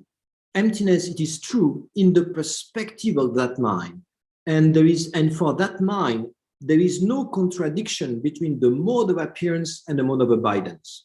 Excuse me. What does that mean? It means that emptiness exists exactly the way it appears. For the mind realizing emptiness, there is no contradiction between the mode of appearance and of emptiness and the mode of existence of emptiness. It's not like kunsabdemba. It's not like conventional truth. Conventional truth, there is a dichotomy between appearance and existence, but that is not applicable to emptiness itself. Emptiness exists exactly the way it appears, because emptiness appears as empty of inert existence. See? So this is a little bit of a background. So now, if we want to try to, we need to understand this. Yeah, it's very important. We have the rest of our life should be dedicated to understand that, and if we have to start with the person, we have to start with the person. It comes usually when we realize that emptiness. We start with the person, and then after we move on to other phenomena. Is because it's not like the emptiness of person is more subtle, is less subtle than the emptiness of phenomena, but somehow it is easier to realize at the beginning that the person is not substantially existent, self-sufficient and substantially existent. Yeah, so we'll come to that. So if we want to simplify or to investigate the nature of reality, we have to go through 4 steps. Okay, if you meditate on emptiness, and for your meditation at some point to make sure that they will bear some fruit, those 4 steps, they need to be there. The first one is to identify what has to be negated in the vision of the selflessness. Okay. So it means to identify the conceived object of ignorance. It is what has to be negated, what has to be refuted.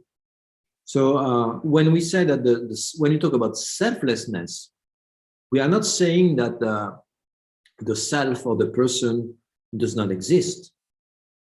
The person exists. I'm here, you're over there. We experience happiness and suffering. Of course, we exist. To negate that would be to fall into nihilism. But what has to be negated is how the person is conceived by ignorance. So we come to have like to this. We have to become skilled in distinguishing those two things. You see, the selves that exist and the self that does not exist.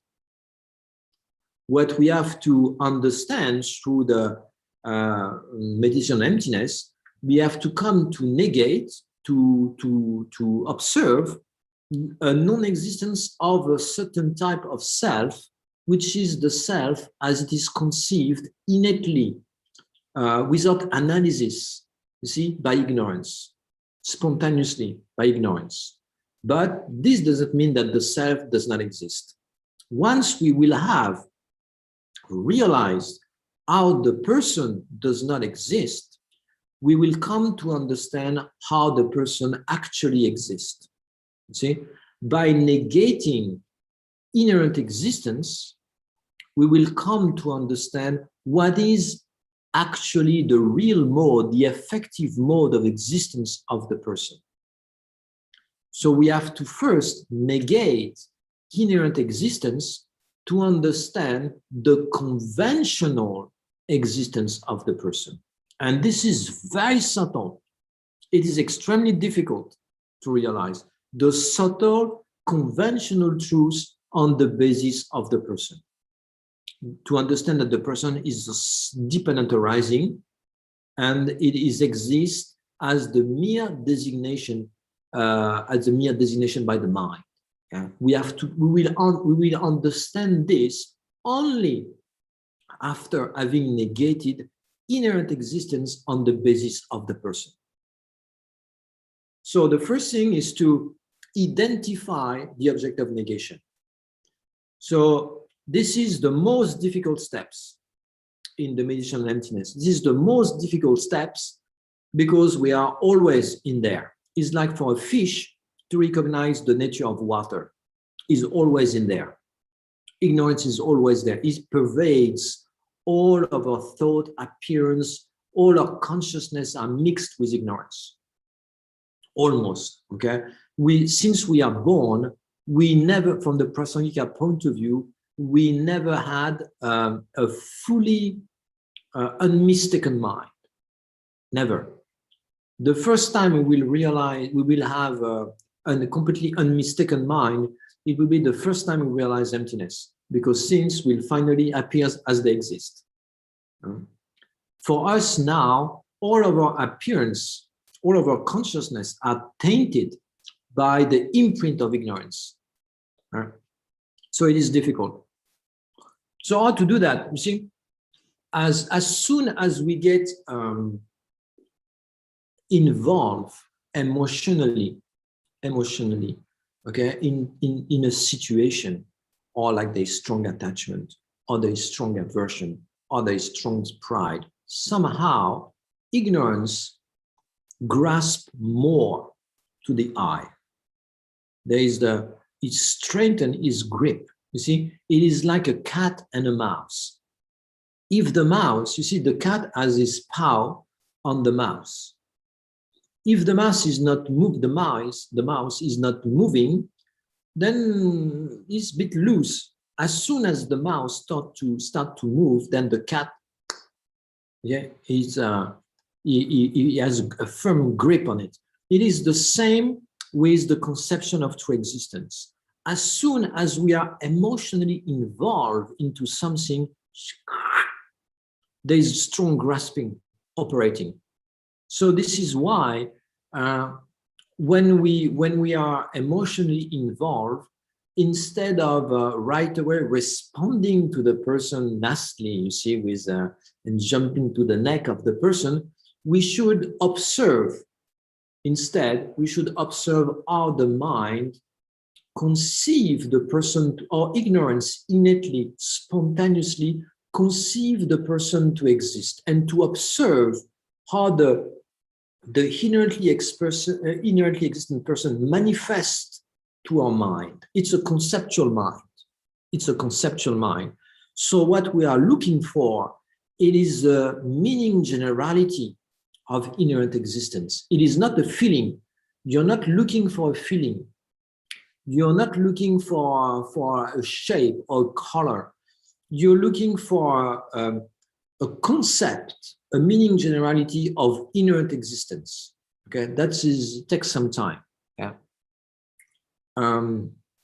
It happens the conceptual mind. It will add not to the feeling. I repeat, it is not a feeling. It is accompanied by a feeling. Okay, but what we are looking for, it is some kind of a mental image of an inherently existent I. And that don't think that it is a mental image of yourself. Okay, it is not a mental image having a shape, arms, a head, or whatever. It is just a meaning generality of inherent existence. A meaning generality of existing by way of its own power, a meaning generality of existence by way of its own side. That's what you're that's what you're trying to identify. And that's what has to be negated by reasoning. So to do that during the day is a bit difficult. Okay, so what you can do when you go back to your house, you sit comfortably.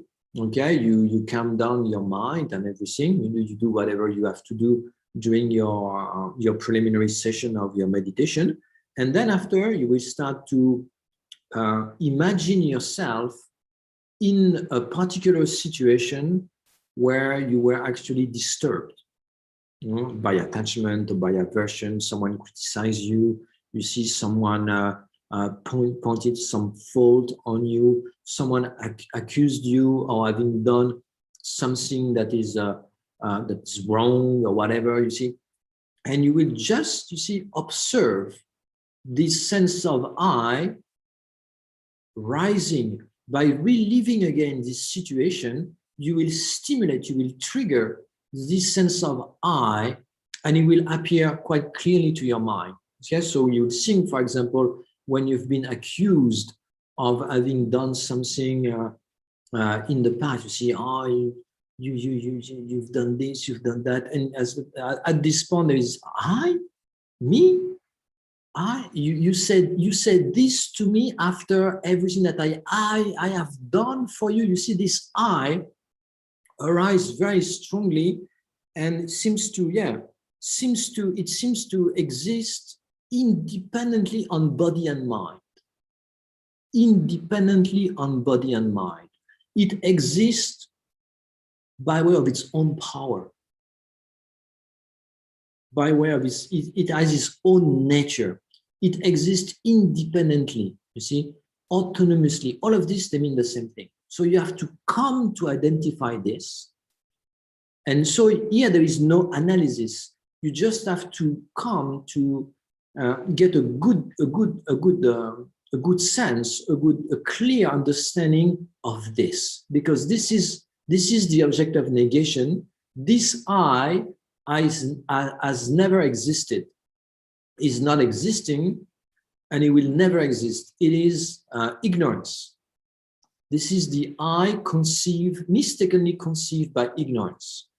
So this is this type of I that will come to refute through analysis. Is it clear? Yeah? Okay. So this is the first step. And I tell you, this is the most difficult one. The most difficult one. Once this is done, all the rest comes naturally. Or it's like it's all the castle, you see, is like a card castle. It will just fall. Everything will just fall apart. But you have to come to get a clear glimpse, more than a glimpse, a clear identification of what has to be negated. And what you're negating is the conceived object of ignorance. Our ignorance spontaneously innately, naturally, non-analytically grasp to the person, conceive the person to exist. Yeah. So then the second step is to establish the pervasion. You have to establish the pervasion. Once you have identified this I, okay, clearly, okay, then you think, okay, if the I exists the way it appears, if it exists like this, then there is two possibilities. Two possibilities. Or the person, the I, me, I am identical to the aggregate. Identical to the aggregate. What are the aggregate? The aggregate are the constituent of the person. We have the form, feeling, discrimination, compositional factor, and consciousness. If this is a problem, just talk about body and mind, because the five aggregates are subsumed into body and mind. Okay, so if I exist in this way, then I'm either the same things as body and mind, same as body and mind, or different from body and mind. Okay? And you have to come to the understanding that there is no third possibility. You see, if you have two phenomena, all those two phenomena, they are identical or they are different. Like, for example, that person, you see, that person is either my mother or not my mother. There is no third possibility. Right? So if the person is same as the constituent or is different from the constituent, there is no third possibility. You cannot be same and different. I mean, not in this dimension anyway. I know maybe somewhere this is possible, but here is impossible. Yeah. Or you are same or you are different. You cannot be both same and different. Is it clear? All right. So, and then you start your investigation. Okay. So remember that if you have not identified your object of negation clearly, all your analysis, even so your analysis is correct, it will not touch anything. It will like throwing a stone in the space. It will not touch anything. You will be there, yeah, so what? So what? This because the object of negation has not been identified. Yeah? So it is like, you see there is a crowd in front of you and you know that there is the thief. Nevertheless, if you don't know what the thief looks like, it's not possible to catch him. So, you know, in those Western movies, you have those flyers, you know, like wanted, you know, wanted for whatever, you know. So this is the same. You have to catch very clearly the picture. You have to get a very clear understanding of the object of negation. When this is clearly identified, then you can look for it. And if you don't find it, you will have to conclude that it does not exist. You see, if something exists, then the more you analyze it, the more it becomes precise and clear. Okay, that pen exists. Okay, the more I try to understand the pen, the more I try to understand the characteristics, the more it will become clear to me. Okay? Well, you see, with the conventional truth, with the object of negation, like inherent existence, the more you try to find it, the less you find it. This is again the proof that phenomena do not exist as they appear. Because if something exists the way it appears, the more you investigate, the more that things will become clear. So let's go back to our analysis. The third step is to analyze, to see if the person is the same as body and mind. Okay, same as body and mind. So for this, you have two sub-analysis to carry on. First, you have to see if the self, the person, is the same as the body. Then you have to see if the person is the same as the mind. And then you have to see if the person is the two, body and mind together. See? So you have to look for the self in the body, you have to look for the self in the mind, and then you have to consider the possibility that finally the self is both body and mind together. That's the three possibilities that are included into the third essential. Okay? So basically what you do, so there is many different ways to enter into the meaning of selflessness according to the different treatises of Nagarjuna, Chandrakirti, etc., etc. This is more like this is more simple. Right? This is more simple that do not mainly exclusively rely on how do you say philosophy and reason. Okay, because we are going to look. So what you do, you look if inside the body you can find the self. So you take into consideration of the body. So what is the body? You have the skin. Is the skin the person? You have the muscles. Is the muscles the person? You have the fat. Is the fat the person? You see, you have the different organs. You have the eye. You have the tongue. You have the ears. You have the heart, the liver, the lung, the stomach, the intestine, the genitals, you see. So you have the brain. So where is the self? Is there something that inside of the body? Then you can break it down to the atomic level, because it is same. It is just matter.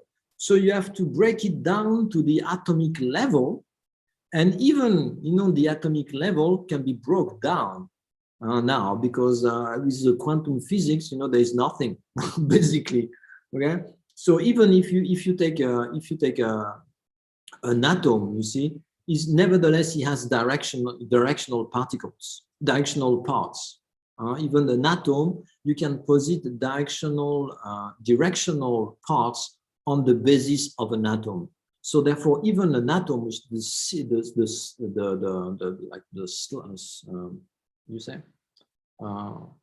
subtlest particle, you can even break it down. Anyway, he has an electron and he has a nucleus, so everything can be broken down. You see, and so there is nothing that you can identify with the self.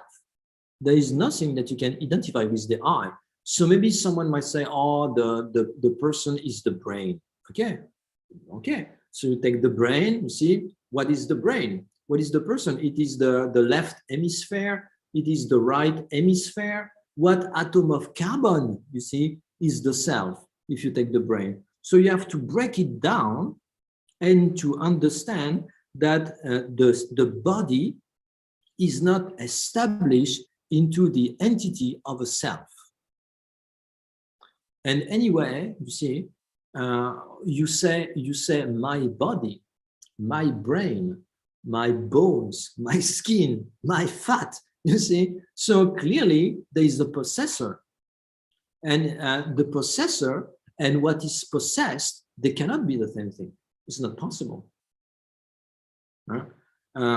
In terms of reality, in terms of conventional reality, see, you must have always the three spheres: the agent, the action, and the object.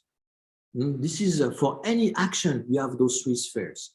So, for example, as Nagarjuna explained, you see, you have the fire. Fire is the agent. You have the wood. The wood is the fuel. The wood is the support on which the action of burning is accomplished.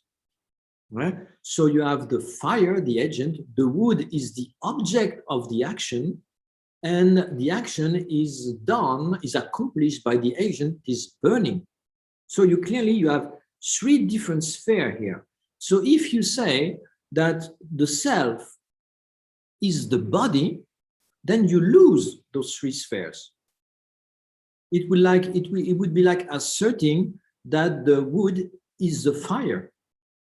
So you have a possessor, which is the self.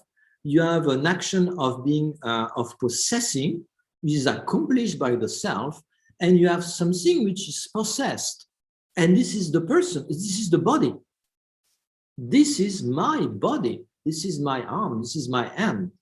So you see, so from those two perspectives, you can get insight into understanding that the person, the body, is not established into the entity of the self, that the self is not the body, the person is not the body, the person is not traceable inside of the body. Okay? And then you do that for the mind. Okay? So take into consideration the mind. So what is the mind? The mind, you have like many types of mind. You have a main mind. You have the visual consciousness. You have a nose consciousness, tongue consciousness, ear consciousness, body consciousness, and then you have the mental consciousness. Those are the 6 main mind. And then you have 51 mental factors like attachment, anger, compassion, wisdom, intention, mental engagement, discrimination, feeling. All of these are mind. What is the self there? Very difficult to find a self. Is the self attachment? Is the self aversion? Is the self compassion? Is the self wisdom? It's difficult. So you come to understand that, okay, it's not findable about the mental factors. Maybe it is the main mind.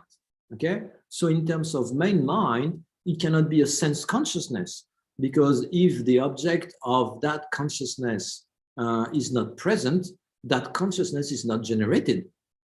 If there is no visual object, if there is no shape and color, there is no visual consciousness as a result, because the visual consciousness is produced as a result of cause and condition coming together, and one of that condition is the color and shape.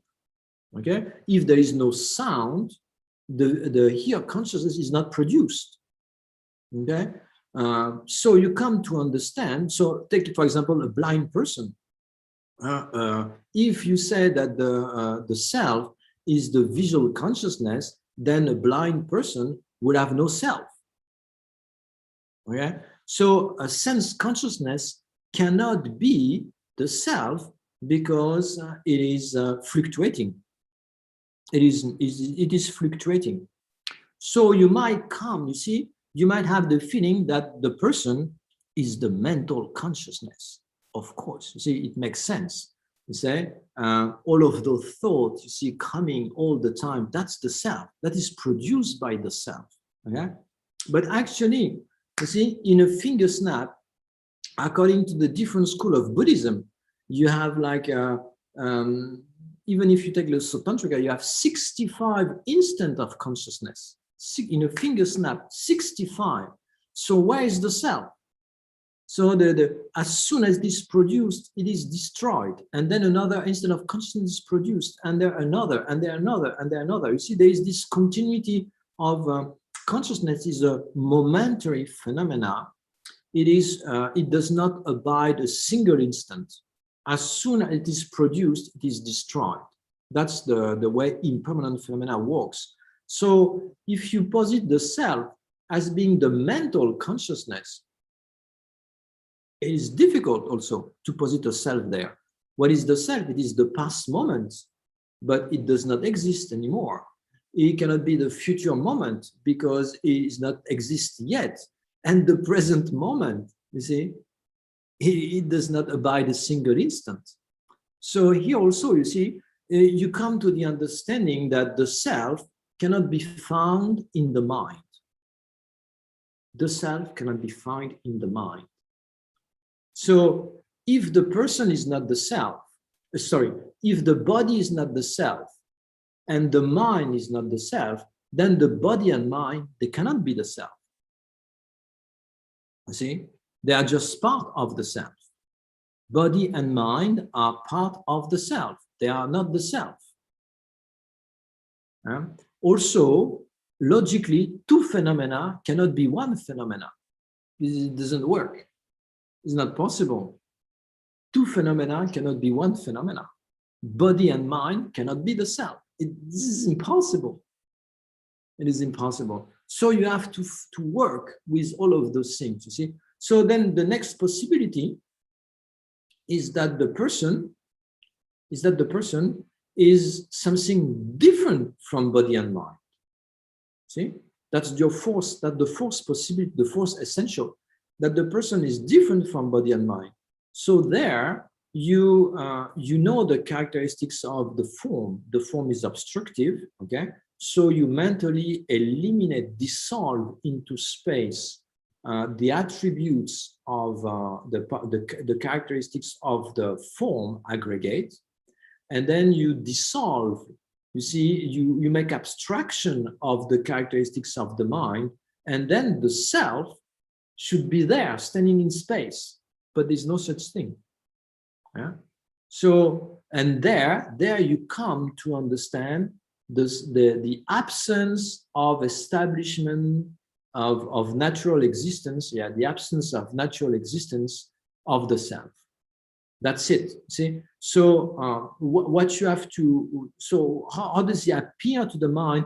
It is a non-affirming negation. Emptiness, you see, is a non-affirming negation. It comes through the root of negating something without suggesting anything else. It is like space. Yeah, this is space. This is what we call uncompounded space. Okay, uncompounded space. It is an absence of obstructive contact. This is only realized by the mental consciousness. By negating contact, you understand what is the absence of contact. Okay, so it is the same. You have first identify inherent existence, and then through this route of investigation, you come to understand the absence of inherent existence. And there is your selflessness. So what appears to the mind is the absence. It is similar to looking at space, because space is an absence, but here it's not looking at space. It is looking as the absence of inherent existence, okay? And this is what we call the meditative stabilization like space, okay? So here it, so you see, so then you should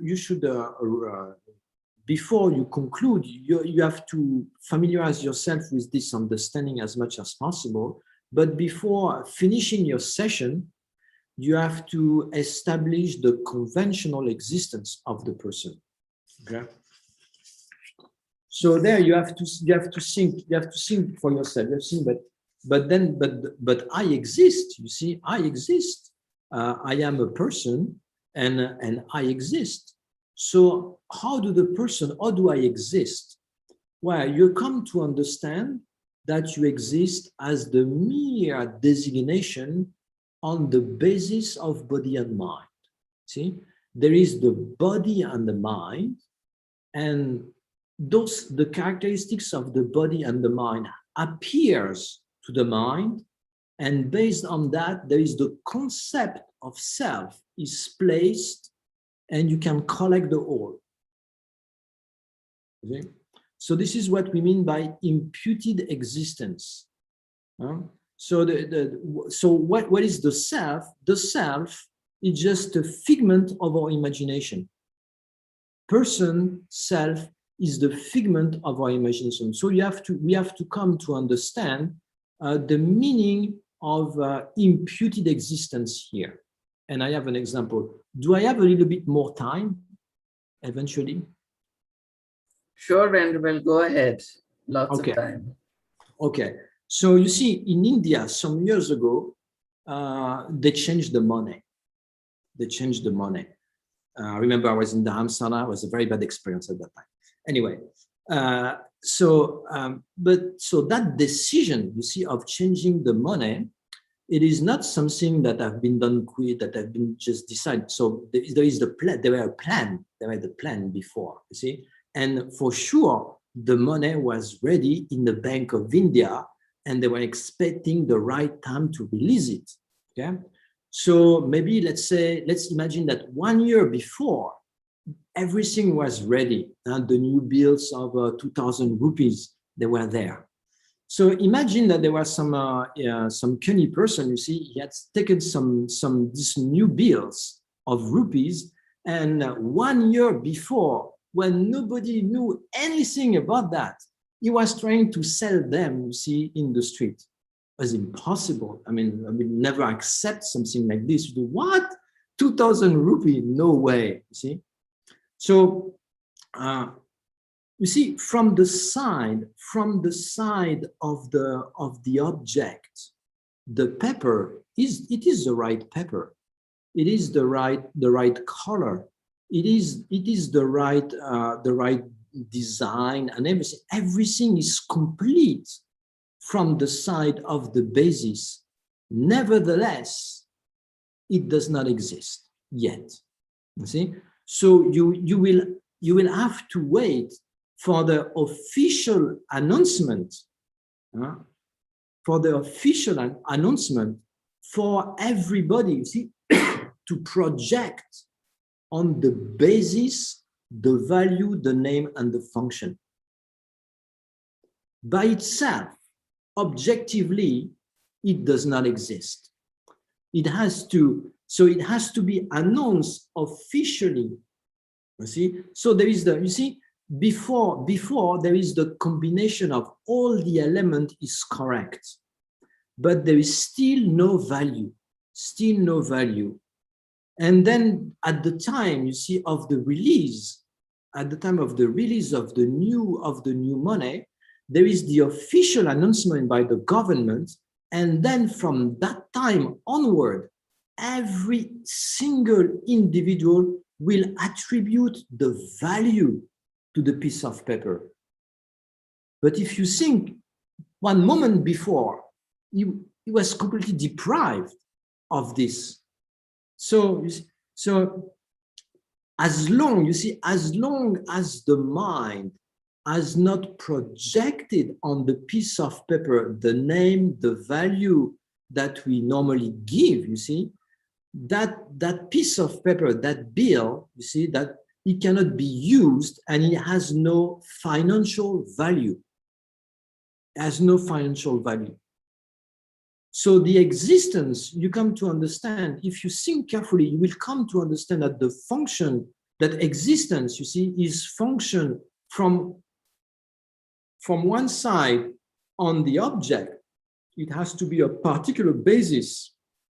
And from the other side, it depends on the knowledge that we have of that basis, you see, and the name we attribute.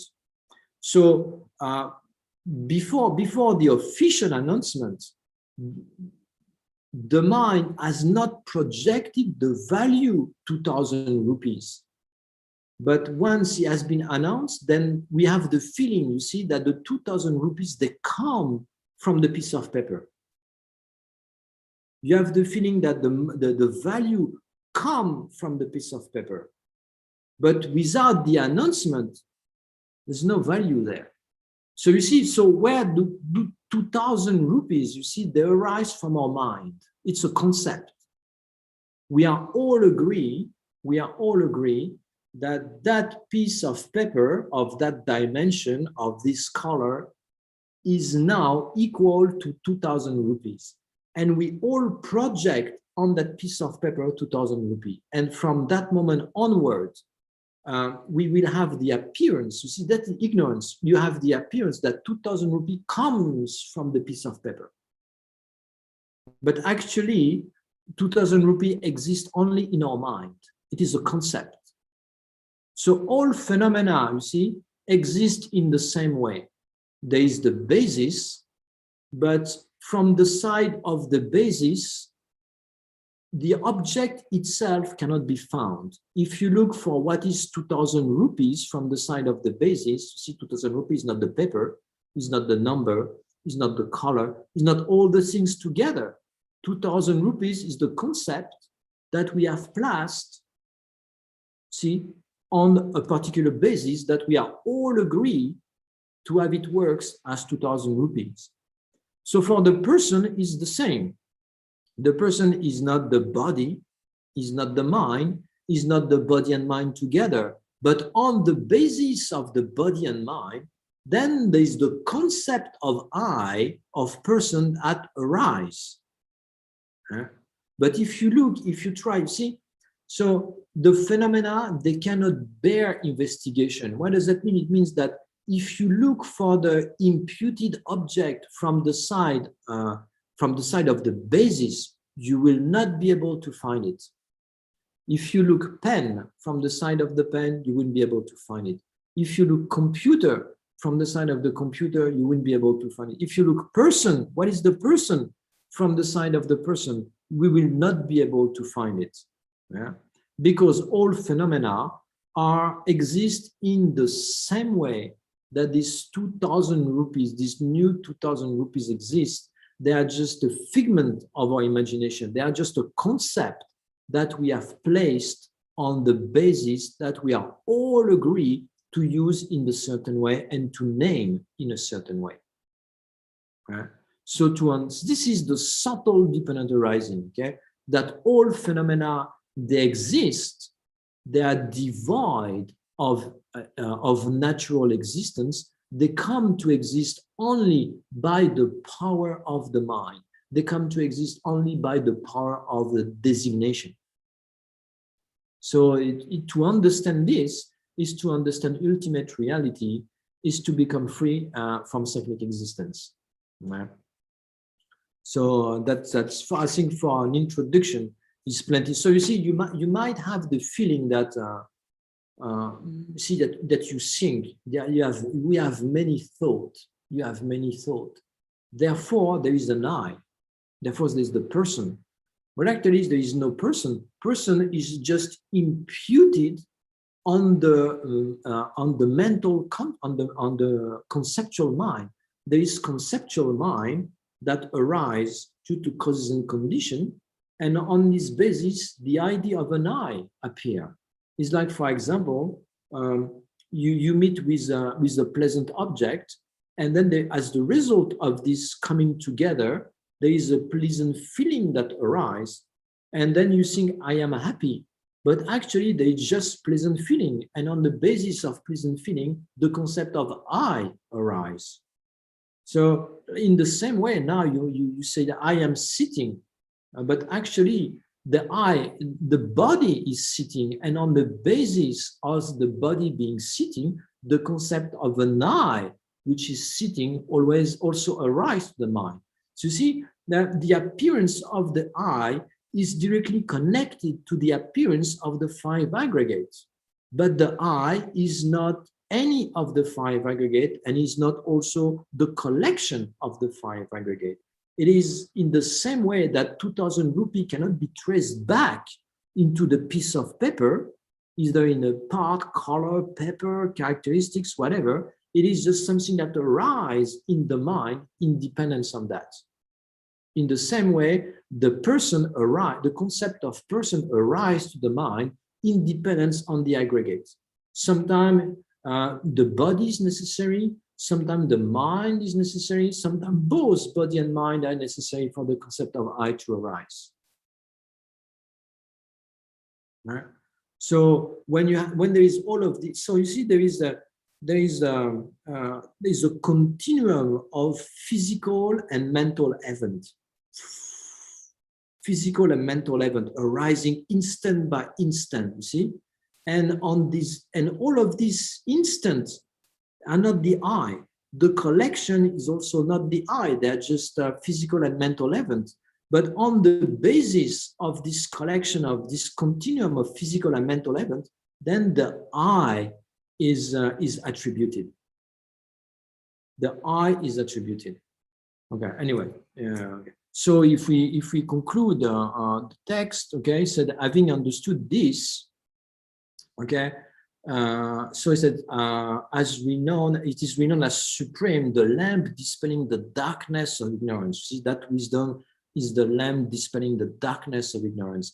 Having understood this, the wise who desire liberation generate the path with much effort. Are you yogi? Practice like this. If you desire liberation, you should do likewise. Then he said, after he moved on and he explained that the one-pointed concentration alone is not considered to be able to cut the root of cyclic existence. Say wisdom separate from the path of calm abiding will not avert the affliction no matter how much you analyze. So here it's explaining that once you have attained calm abiding, within calm abiding, you have to be able to generate wisdom of analysis, the special insight, and to actualize the union of calm abiding and special insight. Okay, and this is the basis to actually see emptiness directly. So having mounted the wisdom that reflect on a real mode of existence upon the horse of the steadfast calm abiding, you see there is this union of single pointed mind and analysis. Then after he said, with the sharp weapon of logic of the middle way, free from extreme. So the free from extreme here is the freedom from the extreme of permanence, which is inherent existence, and the extreme of annihilation, which would be that mistaken understanding. One might come to think that, oh, since the I is not findable upon analysis, therefore the I does not exist. Okay? So that would be a mistake. There is the middle way here to realize. And what is this middle way? It is the dependent arising. It is to understand that the phenomena exist merely by the power of the designating consciousness. And this is enough for the existence of phenomena. So it destroys all mental fabrication grasping at extreme. With vast wisdom analyzing in this way, increase the wisdom I realize thusness. I, yogi, practice like this.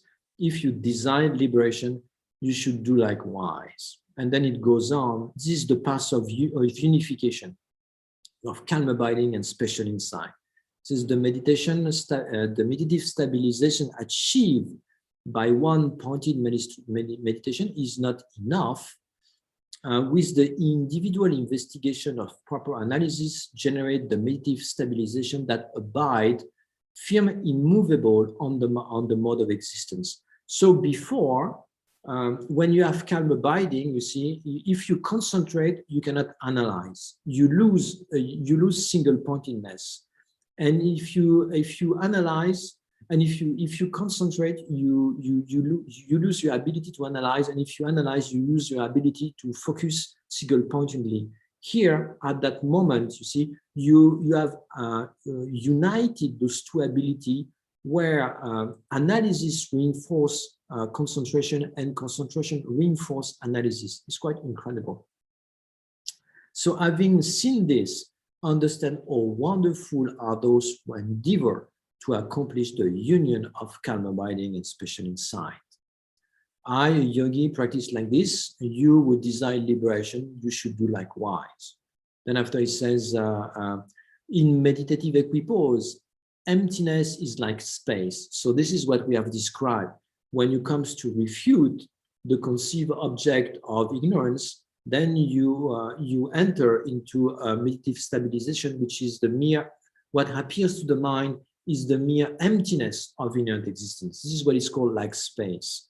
And in past meditation, you see, when you arise from that meditation, we should still be under the influence of that understanding, and we should come to consider everything that appears as an illusion, as a dream.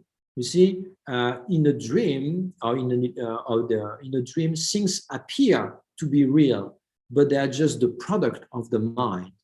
Okay, so in this way, so there is the magician, due to substance and mantra, he makes like a tiger, elephant to appears. So he knows that they are not real. He knows that they are not real. So that's why that's the type of this is how you reflect on emptiness on subsequent attainments. So whatever your activity you do, whatever people you meet, whatever things you see, you have to still on one side of your mind the understanding that this is completely false, completely false. This is called emptiness like an illusion. Through meditation of both method and wisdom are unified. Therefore, the perfect conduct of the conqueror children is praised. So the method and wisdom, what it is the sixth perfection. They have to fall under the influence of the understanding of emptiness. For example, when you practice generosity, you should be aware that the person practices generosity does not exist inherently. The object that receiving the generosity does not exist inherently, and the action of generosity also does not exist inherently. See, that is the union of method and wisdom. So having realized this, the tradition of those of good fortune is not satisfied by either one path alone. So not only method, not only wisdom, only method, we remain in cyclic existence, only wisdom, we fall into the extreme of peace of the solitary realizers and hearers. Yogi practice like this. If you desire liberation, you should do likewise. And then after the last stanza, he says that having generated the common path, so once we have generated, you see those the three attitude, the realization, we have brought into experience this point of practice included in the lower scope, middling scope, and great scope. Then he said there is the two supreme paths, the causal and resultant. So this is the causal path. The path of the perfection is called the causal path because we produce the cause for the state of Buddha. But then there is also after the resultant path, it is the Tantra path, where at the time of the path, you use attributes that belongs to the result, that belongs to the result as a means to progress toward enlightenment. Okay, this is how Tantra works. So he said, rely on a protector, a skillful master. So there is a need to get extremely qualified teacher there and enter the great ocean of the class of Tantra. And through reliance on complete and perfect instruction, make the attainment of your leisure and fortune and leisure and endowment meaningful. So we have obtained this precious human rebirth, and we have met the Mahayana. Not only that, we have met also the Mahayana path of Sutra and the Mahayana path of Tantra. So therefore, it comes under our not duty, but the opportunity, you see, to put the imprint of not only the three aspects of the path, but also the two stages of Tantra, in order to have the complete path in our mind. And he said, Yogi practice like this. If you desire liberation, you should do likewise. And then there is dedication due to the virtue from explaining in clear words the perfect complete path, pleasing to the conqueror, so as to familiarize my mind with it and to benefit others of good fortune.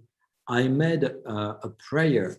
May all migrating beings never be parted from the excellent pure path. I, a yogi, prayed like this. If you desired liberation, you should do likewise. And that's it. Okay. So pretty much was of course to cover this, you would have understand that to cover this like ideally need much more time. But that gives you, see, a good overview of what has to be the past work and the sequence and what are the main points. And then it's up to you to deepen, you see, those aspects. So I tried to, in the time that I had, to share my understanding. Okay, it was also very beneficial for me because always, this is a very good opportunity to review, to restudy, and to understand, of course, how far I am of all of these different aspects. So thank you very much for having given me this opportunity. Okay, thank you. Thank you for your patience and listening so patiently all of these things. So sorry for everything that hasn't been cleared. Wouldn't be so clear. Okay, and yeah, okay, sorry. We'll do best next time. Thank you very much. Thank you, everyone. Thank you, Venerable. Thank you, Bhupen. Thank you so Effort, much. time, Thank you so and a much. clear explanation. And please teach us again. Well, and thank yeah, you all those who participated. Shall we do a dedication, Venerable? Yeah. Let's do, of course, the dedication as we do usual, usual dedication. And yeah, of course we have to also dedicate and remember, the situation of the pandemic worldwide. Also in India is particularly serious. So please remember India in your dedication and all of these beings that have died of the COVID. So may they take good rebirth. I mean, the Pure Land, if it's not possible, at least the precious human rebirth, they may meet. You see the qualified Mayana virtuous friend and be quickly liberated. Also, we dedicate for the staff in hospital, clinics, doctor, nurses, whatever. You see, so they may be safe. You see, have the strength to carry on their duty, to receive whatever they need. You see, and be successful in their activity. Okay, so thank you very much. So yeah, thank you.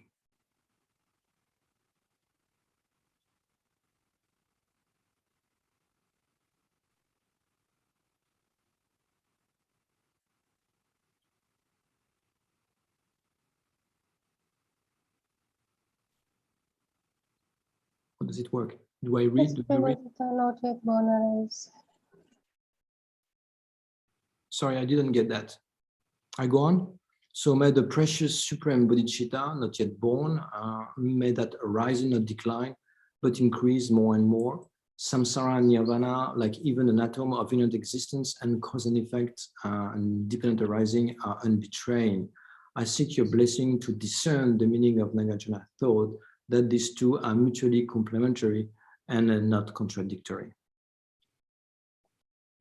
And dedicate for the Dharma King Tsong Khapa, may the teachings of the Dharma to flourish, okay?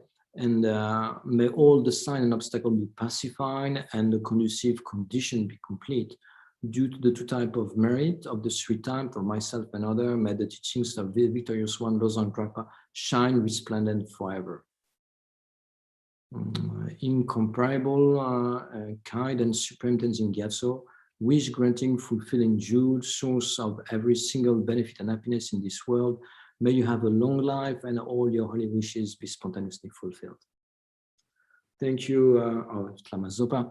Of course, you who uphold the subduous moral way, who serve as the bountiful bearer of all, sustaining, preserving, and spreading Manjunath's victory banner, who masterfully accomplish magnificent prayer honoring the three sublime ones, as savior of myself and others, your disciple, please live long. Thank you very much, and take care. Okay. Thank you.